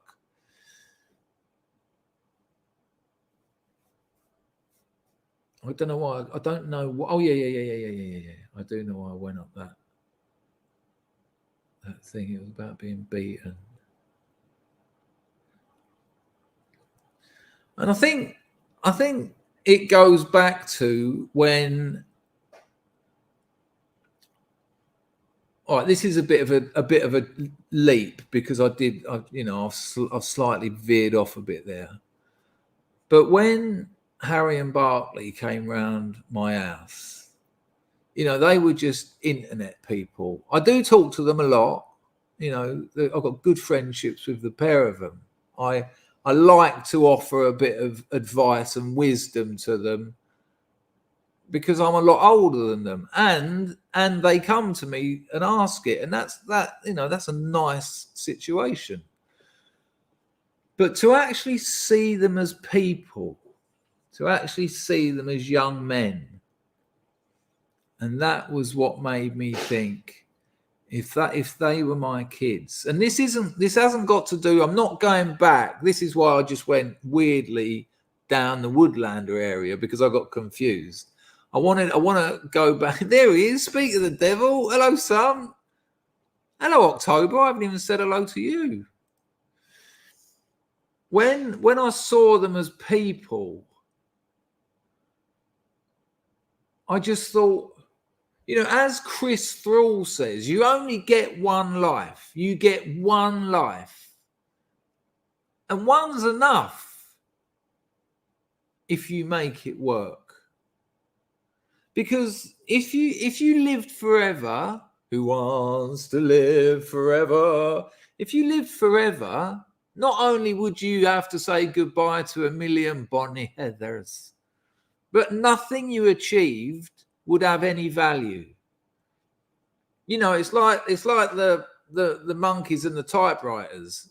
At some point they're going to write Macbeth or whatever it is, just because that's how it works.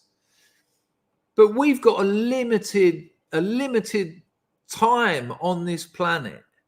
You haven't, and it's not long. We were talking earlier about those alcoholics and drug addicts who at 21 go, oh, I've got a bit of a problem here. I better sort it out this year, next year. Shit, I'm 45. And that's happened to millions of people. Millions. You can even take the drink and drugs out of that. The amount of people who got into a job they didn't like, or got into a sector they didn't like, and thought, you know what, I never saw me wage slave in it. I never saw this. I always wanted a business, or I always wanted to be a performer or an artist or whatever. Oh, yeah, I'll do it next year. The missus wants to go on holiday. I'll do it next year. I'm 55 years old. There's not many next years left. That's the reality of your life. Your life isn't very long. And for anyone in the chat who's around my age will tell you that. Anyone in the chat over 40, give me a 1 if you think your life has shot past. Give me a 10 if you don't think it has. I only think it's fair to offer the opportunity to disagree. But, I'm 51, is it now? I mean, I've stopped counting. But, there you go. Look, it's just all ones. Between ages sort of like 4, when you start to become aware or free, you go through the mirror phase, you realise, whoa, I'm an other. I'm a me, I'm a you, I'm a they, I'm an I, I'm an other. We're not all connected. Between then and 20, it's slow. And the receipts are in on this. It's slow when you're young, because you're doing loads of new things. You're trying loads of new things. Your parents probably said to you as a child countless times, hundreds of times, oh, conjuring, another 5-minute wonder. Oh, BMXing, another 5-minute wonder. Skateboarding, another 5-minute wonder. Pogo stick, another showing me age here, and I hula hoop and stick, another 5-minute wonder. Because when you are young, you're always trying new things, and that keeps the brain alert. That prevents cognitive decline, and the brain is still growing. It's building neural pathways. But this is what we do. We get into routines. We start finding things that work for us. They might not be what we want. They might not be what we wanted to achieve. They might not be our ideal, but, I can sort of put up with it, I'll do it next year. I'll do it next year. And you don't. You carry on and you get stuck in that groove. And like I say, the receipts are in on this. Go and have a look on the internet. Go and find the research. I'm not talking about one paper. There's loads. Hello, Lester. Nice to see you. Hello, Lomax. Hello, Shane. Now, there's something you can do about that as an older person. You can do different things. You can try different things. You can start doing things that aren't part of your normal schedule. Like, I was blown away the other night when my missus come home and I was streaming. I spoke to her in Khmer, and there was a few people in the chat. Someone said, "No way, Dangerfield's bilingual now," and a couple of other people said, "He's absolutely speaking Khmer." Today she come round. She brought me some food round. I lifted weights tonight, and she said, "Do you want a steak and some eggs?" And I said, "Yes, I do." So she cooks it all at home, brings it round here. Lovely steak, scrambled eggs, nice. I mean, she charges me. She literally charges only for the raw ingredients, not the cooking. And we talked in Khmer. She asked me something in Khmer. I answered her in Khmer. She asked me something else, and I answered her, and then told her, I expressed a bit more, and she started cracking up. And I started cracking up because that was the first real conversation, like not just question answer, an actual conversation that we've both had in Khmer. And I have had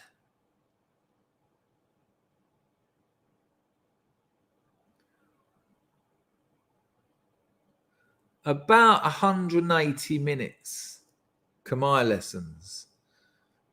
And this bloke's crash course. Now, to say it's just 180 minutes, I've got all my lessons on video because they're Zoom lessons, so I video them, and I've got a book. And then after the lesson, it's only one a week.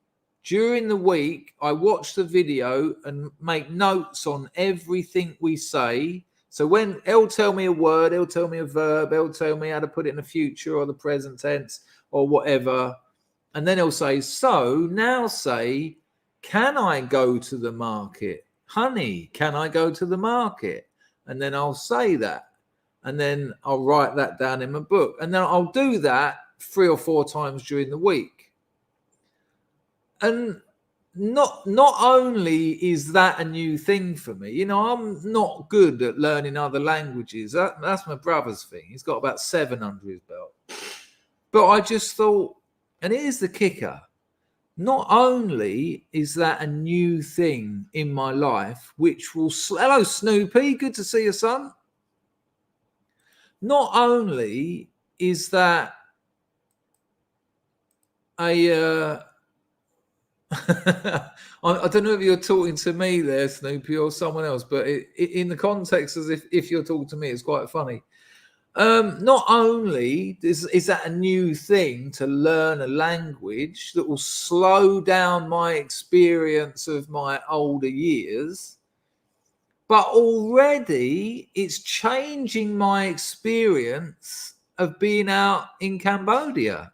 So there's new things happening as well. When I go to the bagel shop in the morning, the bagel in Cambodian is nom, like nom. But as I'm walking the sort of 20 meters there, I'm going in my head, I'm thinking, right, how do you say, I want to buy a nom? And then I'll point to the flavor, the one I want on the wall. And then I'm like, and then I walk in there and I go, "Suste," which is hello, "Suste." And then she now knows that I'm learning because I've done it a few times. Then I go, Knyom chung ding nom moi. And then she looks at me because I've missed something. And then I go, hang on. Dao som knyom ding nom moi bante. And she goes, ja, ja, ja, ja, ja. And I go, yay! And so learning the language hasn't just changed that. It's changed my experience of going around. When I get in a tuk-tuk, I've usually got the same bloke because it's the thing to do out here. Get one driver because he knows where you live. It just makes sense to not rely on millions of different tuk-tuk drivers. And if you have friends come out here, you'll know he'll look after them. But in 5 years, all I've learned how to do is say turn left or turn right or go forward, which is sort of all right. But what happens when I get to the shop that I want to go to and he's still going? If I'm not in my mate's one where I can just, his name's Sopper, I can just go, Sopper, and he'll just stop and he knows that's what it means. But the other day, when these people who came up here to make the video and interview me, I can't wait to tell you that story. If that video ever goes on the internet, well, I'm not going to tell the story unless they put that video on the internet. If they do, I'll tell you what happened and I'll shill their channel. But otherwise, I don't think it's fair on them. But now, as we drive along, I go, bon chop chop chop, but Saddam Natini, and that literally means, mate, stop, on the right, just there. Amazing. So that's another change. So when we're looking at getting older, because it's happening, people, it's inevitable. Your life's going to fly by. But as you get older, the receipts are in on this. You get older quicker. So that your 0 to 10 was like an eternity. Your 10 to 20. Do you remember being like 11 and seeing 18-year-olds and thinking, "Fucking, I want to be them. I want to get a car. I want to kiss her. Why aren't there girls like that in my school? Why isn't Sam Fox at my school? Why isn't Maria Whitaker in my maths class? Although Lisa Merrill's was quite hot. But then 20 to 30 is a bit of a surprise, isn't it? Yeah, remember that day you're 30 and you're like, hang on a minute, I'm not young. I'm 30. Don't worry, people. I am going to read out the donations that aren't coming in as much as I'd like, but I will read them all out at the end. But do you remember that? Do you remember your 30th? That was brutal, wasn't it? I'm 30. With a lot of people dying in their 60s, you're like, I'm halfway through. I like to look at life as a party. All right, let me hit this a minute.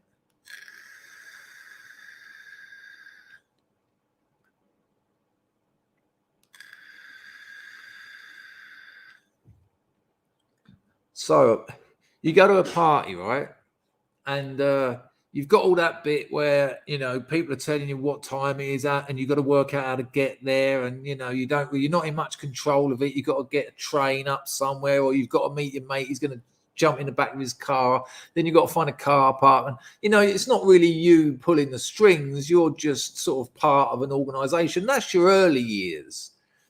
And then, the walk to the party, that's your sort of, what psychoanalysts call the latency period, which is where, and again, we go back to the European fairy story tradition of loss, lack, abandon, death, murder.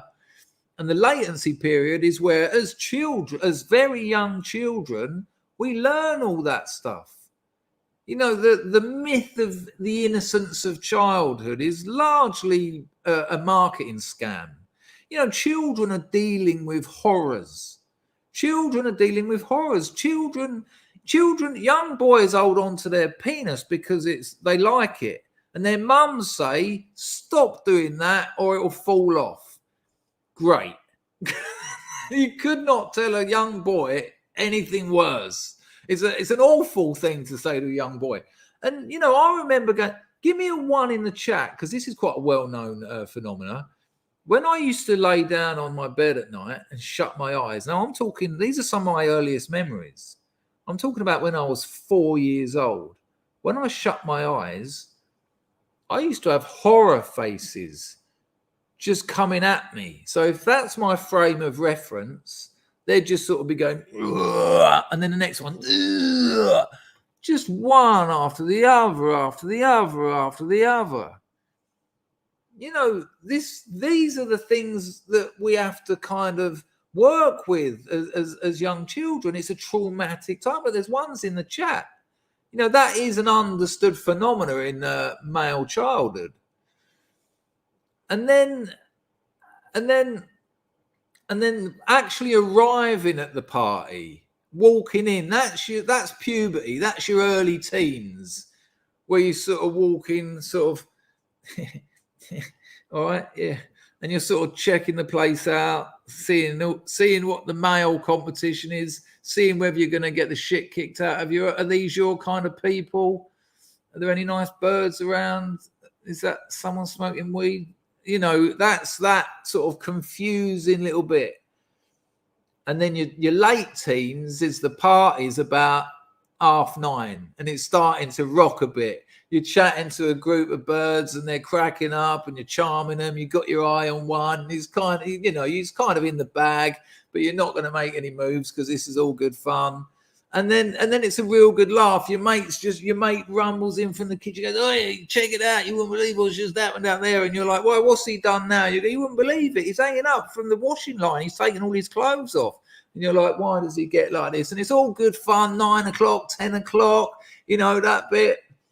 And then your 30s is sort of like 11 till midnight, where all the best stuff happens. That's where all the lightweights have either fallen asleep, puked up and fucked off home.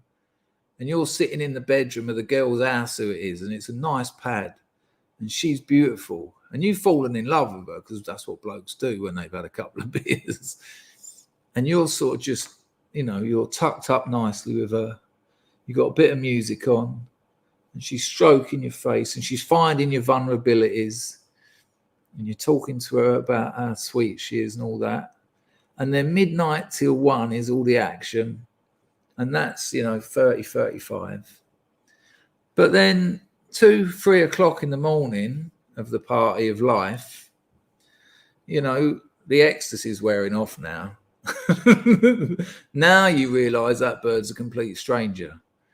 And now you're thinking, "Sorry, love, where am I?" And she's like, "Kennington." And you're like, "Fucking hell, man, Kennington, how am I? Where's my wallet?"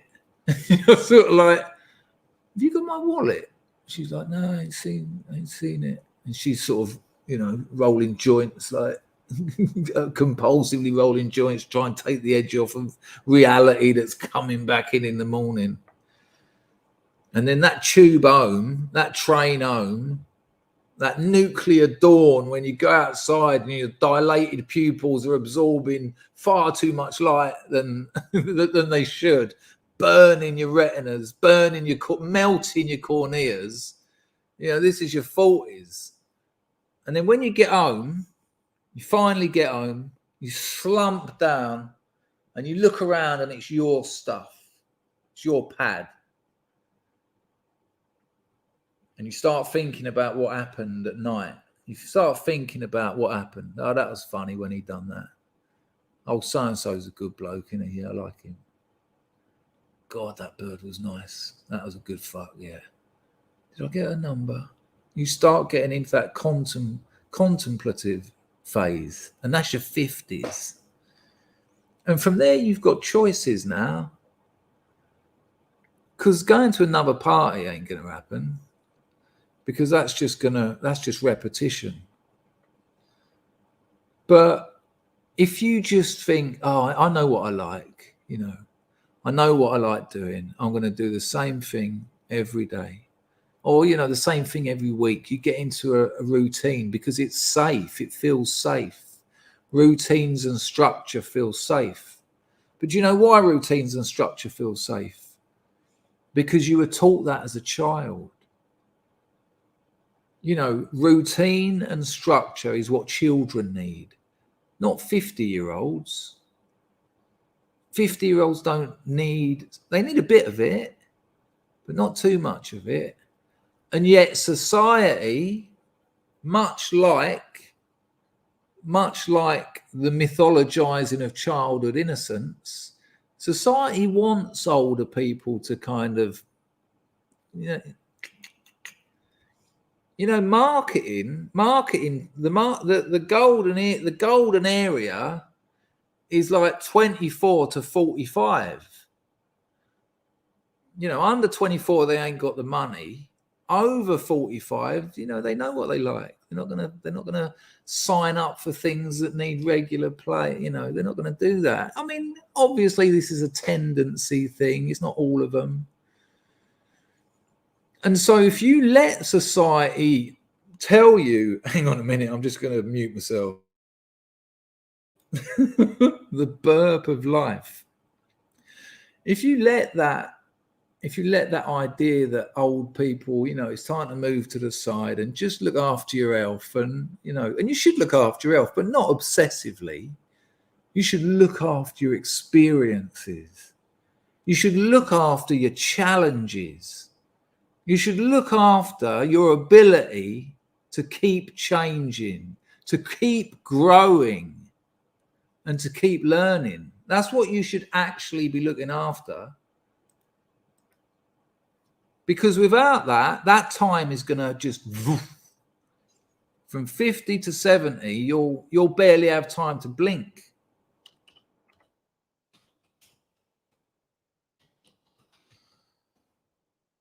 So I think the message that I intended to offer from this whole stream was, regardless of what age you are not defined by what you do.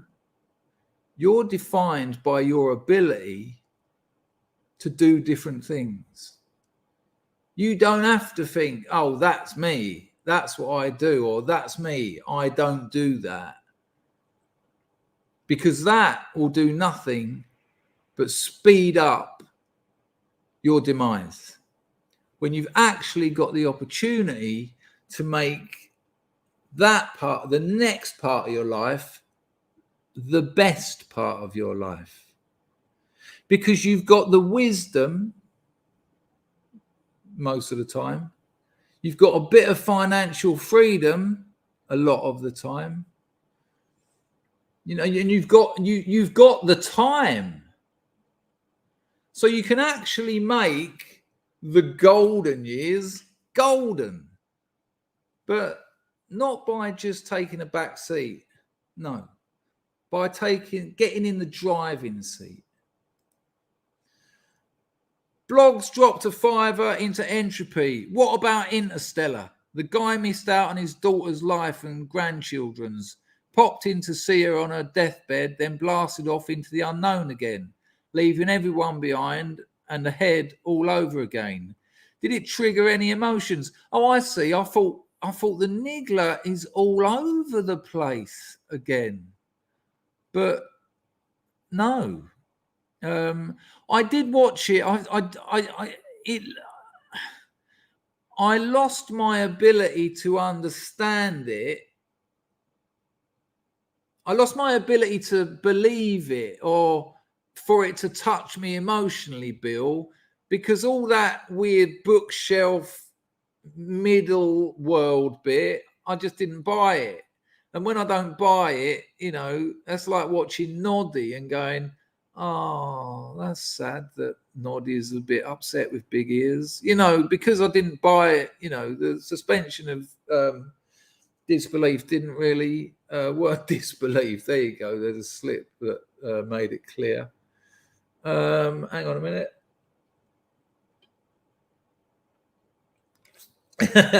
Woodlander says the message is get involved with the Woodlander initiative. It's new, exciting, and endorsed by Chris Dangerfield a bit. You know what I think about it. We've exchanged a few things. I think, well, I'll tell you what, Woodlander, why don't we talk about it in 6 months' time? We'll have it come on here, or I'll come on yours, either way, and we'll have a chat about it. Love to. Super chats I've missed. Paul Squire, I'm doing part 2 of the Tufty tour this weekend. There you go. Really, I'm a bit lost there, Paul. Well, I thought the Tufty Club was about road safety, or am I missing something? Fill me in. Anglo needs a bevy. Was that when I was talking all that jazz? Nice one, Anglo. Ultra mega Essex boy, filthy lucre for you. Thumbs up for booze and property. There you go. Yay. Nice one, Ultra Mega. Nice that you've caught a live one. And thanks for the donation, mate. Thank you, Anglo, as well. And the Ozmeister says, I just got 1,500 from the accident I showed you. Here's a fiver. Also, how much is rehab? Well, there's less and less NHS rehabs, which are free, but they are bottom of the barrel, you know. Out of all the rehabs I've been to, the one that actually got me clean, I mean, I'm not NA clean now, but I mean, actually got me off the scag was 500 a week. But these days for a private rehab, you're looking at about $5,000 a week. Yeah. And if you go, Ozmeister, thanks for the donation. If you go to like an NHS one, I'm trying to give you the example of the difference. Think about the agony you're going through physically and mentally. If you go to an NHS one, you'll often be in a dormitory, so you don't even get your own room. So you're sleeping with 5 or 6 people who can't sleep and who are puking and shit in the bed and doing a lot of wanking. Seriously, because there's nothing else to do for 3 weeks. The food is disgraceful, and when you say this food is junk, they go, "How dare you junkie? You've been living on jam donuts and crisps for the last 6 years." And you're sort of like, "Yeah, but I'm trying to change that, and because I haven't got the gear in me, I can't eat this." The difference between one you pay for and one you don't is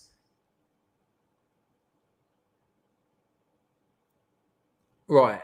I think it's fair enough to say that the fact that there are still some rehabs that you can go to for free is a good thing.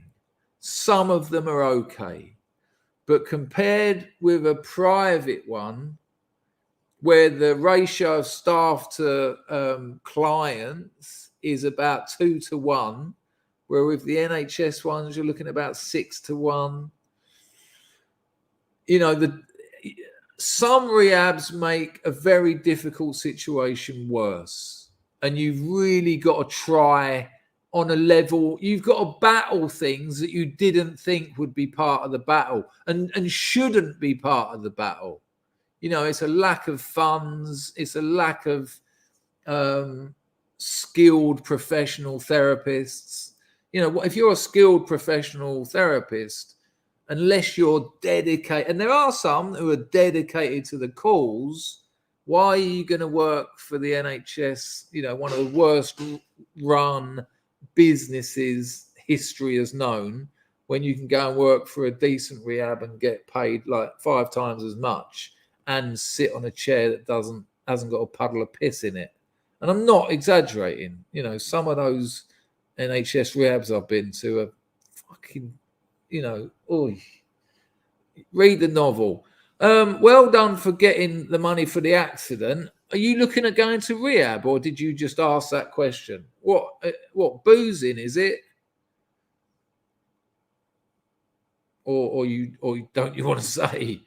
Anyway, right. Last thing before I go, I read out blogs is one. I read out that one.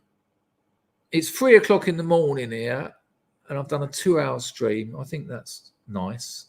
What was I going to say? Have you seen the video I've made about the most out of it photos? Now, listen, So as most scrubs will know, we've made videos where we've done drawings of other scrubs. We made a video where we showed pictures of our ancestors. We've done 2 music festivals. You know, we've done a couple of quizzes. We do these things from time to time. Well, the next one, I haven't got a date for it yet, but it will be a couple of weeks, as long as the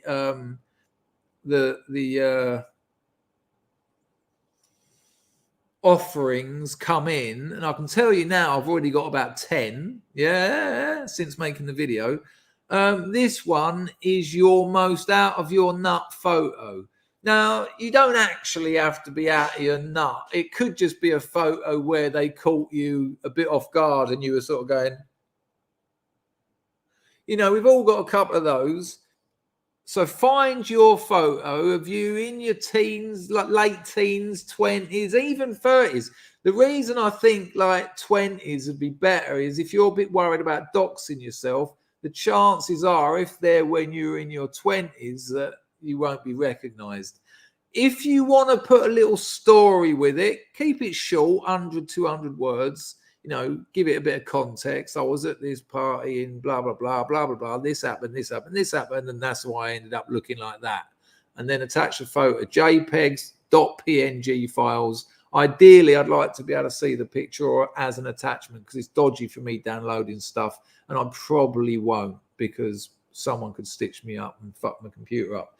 But I've already got about 8 from scrubs I know. When I've got about 15, it's going to go live. Not like immediately. I'll do another stream and I'll say, oh, by the way, the Out of It photo stream is going to be Tuesday or Wednesday or whatever. Now, remember, people, when we do the scrub stock music festivals, when we do the galleries, when we do the ancestor photos, the tendency is for people to say, oh, bollocks, I wish I'd have done something. I wish I'd have got involved. Well, you've got a few weeks to get involved. Find that photo of you on your 21st birthday where you drunk 2 bottles of whiskey anally. And I don't want that photo. I want the effects of that photo. I've got one of me. I think you've probably all seen it. So there's plenty of them. And then what we'll do, it might be quite funny. You don't have to say it's you, by the way. So if you want to submit one, right, you email them to me, chris@chrisdangerfield.com. There's a video on my channel explaining all this if you want the rules again. Just send one photo. I don't want you to send me 20 and say you pick the best one. No, just send me one photo. In the subject line, put Out of It or drunk face, something like that. It doesn't really matter. I'll put all them in a folder. I'll try not to look at them too much. If you want to stay anonymous, just write something like, don't say who this is, and I'll do that. If there's other people in the photo you want me to blur out, just say, can you blur out the 2 blokes on the left, because you might not want them to be shown. And we'll do a cracking stream.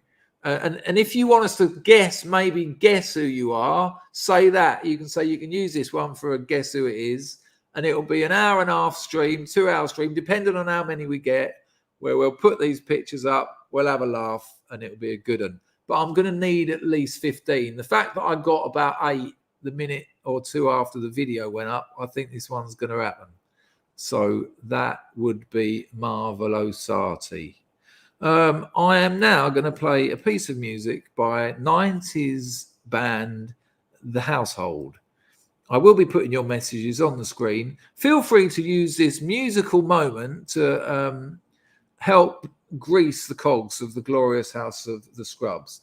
This is a tune. I dedicate this to our pal. It's called Milk. Where is it? Where's Milk? Let me know you can hear it, people, when I start playing it. Here we go. Ta-da! A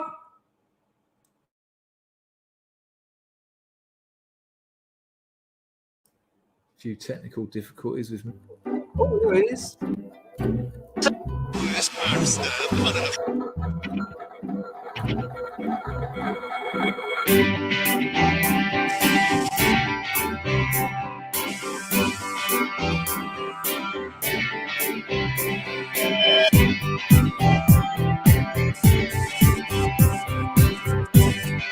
apologies for the interruption of the musical end of the stream. Billy Bloggs, the house niggler, has missed so many entropies that I just can't do another one. He said another entropy's gone through, and it's an Ayrton Senna, bless him, and he uses entropy, which is very kind of him. And this is what he says. The Highlander was a better example. It got me too.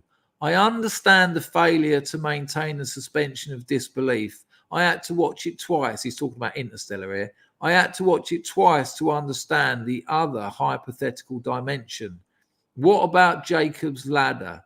Did you understand that and the levels of loss, acceptance, and other themes? It's an interesting question, Bill, because the problem with those films where you don't know whether they're dreaming or not, as a viewer, it doesn't give you the payoff you require to know what was actually happening and what wasn't. However, I was a very young man when I watched Jacob's Ladder. I enjoyed it as a movie, but again, it failed to hit me emotionally because it's hard to know what happened and what didn't. But again, maybe just because I was young and absolutely smashed out of my barnet. I'll take Milk back a bit. We'll keep it going. Let me know you can still hear it. Cheers, Bill. Much appreciated. Hello, Livy. Bye, Livy. Hello, King Corona. Bye, King Corona. Spread lies, bang bangs about us. Be up beyond the good deserves now life. But last, the final sweet land, final surround us. Still knee deep and wet, knee deep and wet. Carbon encrusted, mercenary trusted, a fastening vise from Tangier to Menzies. A lot longing, forgotten, infested, a bleak solid air between us tested. The alleyway laughs at time and half, time and half. Splash, you can't come down now, you wouldn't want to. Spies, secret, immediate, amoeba, hilarious sheen means the sun stops whining, whining. Thatched roofs, the holes of many spiders, smell so wide, we look inside us. Great news from the pair of you. Well done. The need for me. The need for me. Nothing changes.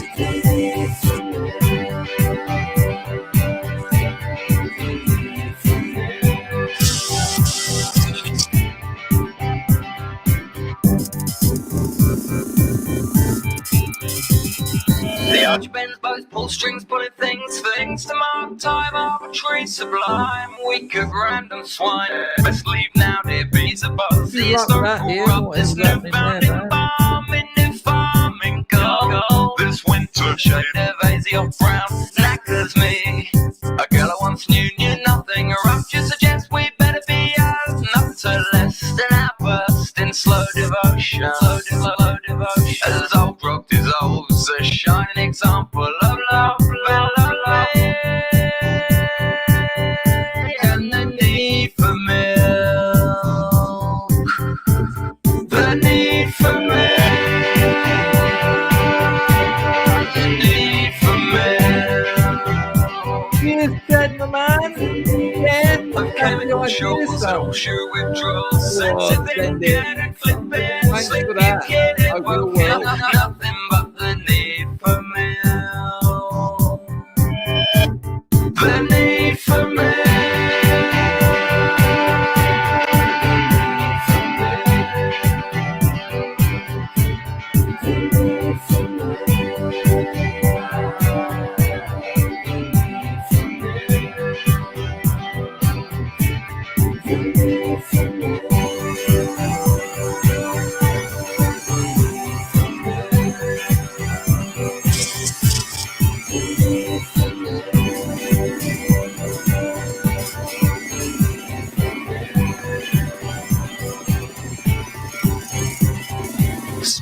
for the hardcore scrubs. Don't forget, people, if you are new here, I am also a writer. I'm going to finish my latest short story tonight.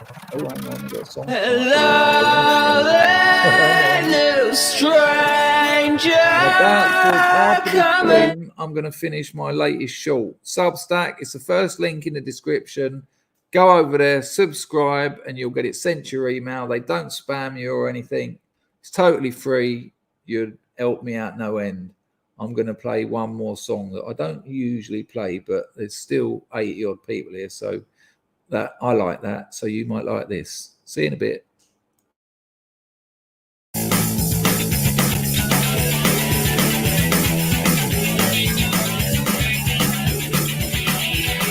I get up and I rush, cause I got to get to the bookies on time. I've got it all on the 325, it's alright, she's alive. I get in and have a burn, cause I got to get to Nirvana on time. I've got a life, but it's in disguise, it's alright, she's alive. And good things come to those who steal. Oh, my Father who art in hell. Can you see the signs that I'm crying all the time? Like the puddles in my hands on my arms that are empty all the time. She's alive. The oath comes in at 10 to 1. I blink and nod in the Ascot sun. So I bunker ride to a seaside town where the colours are great, but I only see the brown. And good things come to those who steal. Oh, my Father who art in hell. Can you see the signs that I'm crying all the time? Like the puddles in my hands on my arms that are empty all the time. She's alive. She's alive. She's alive.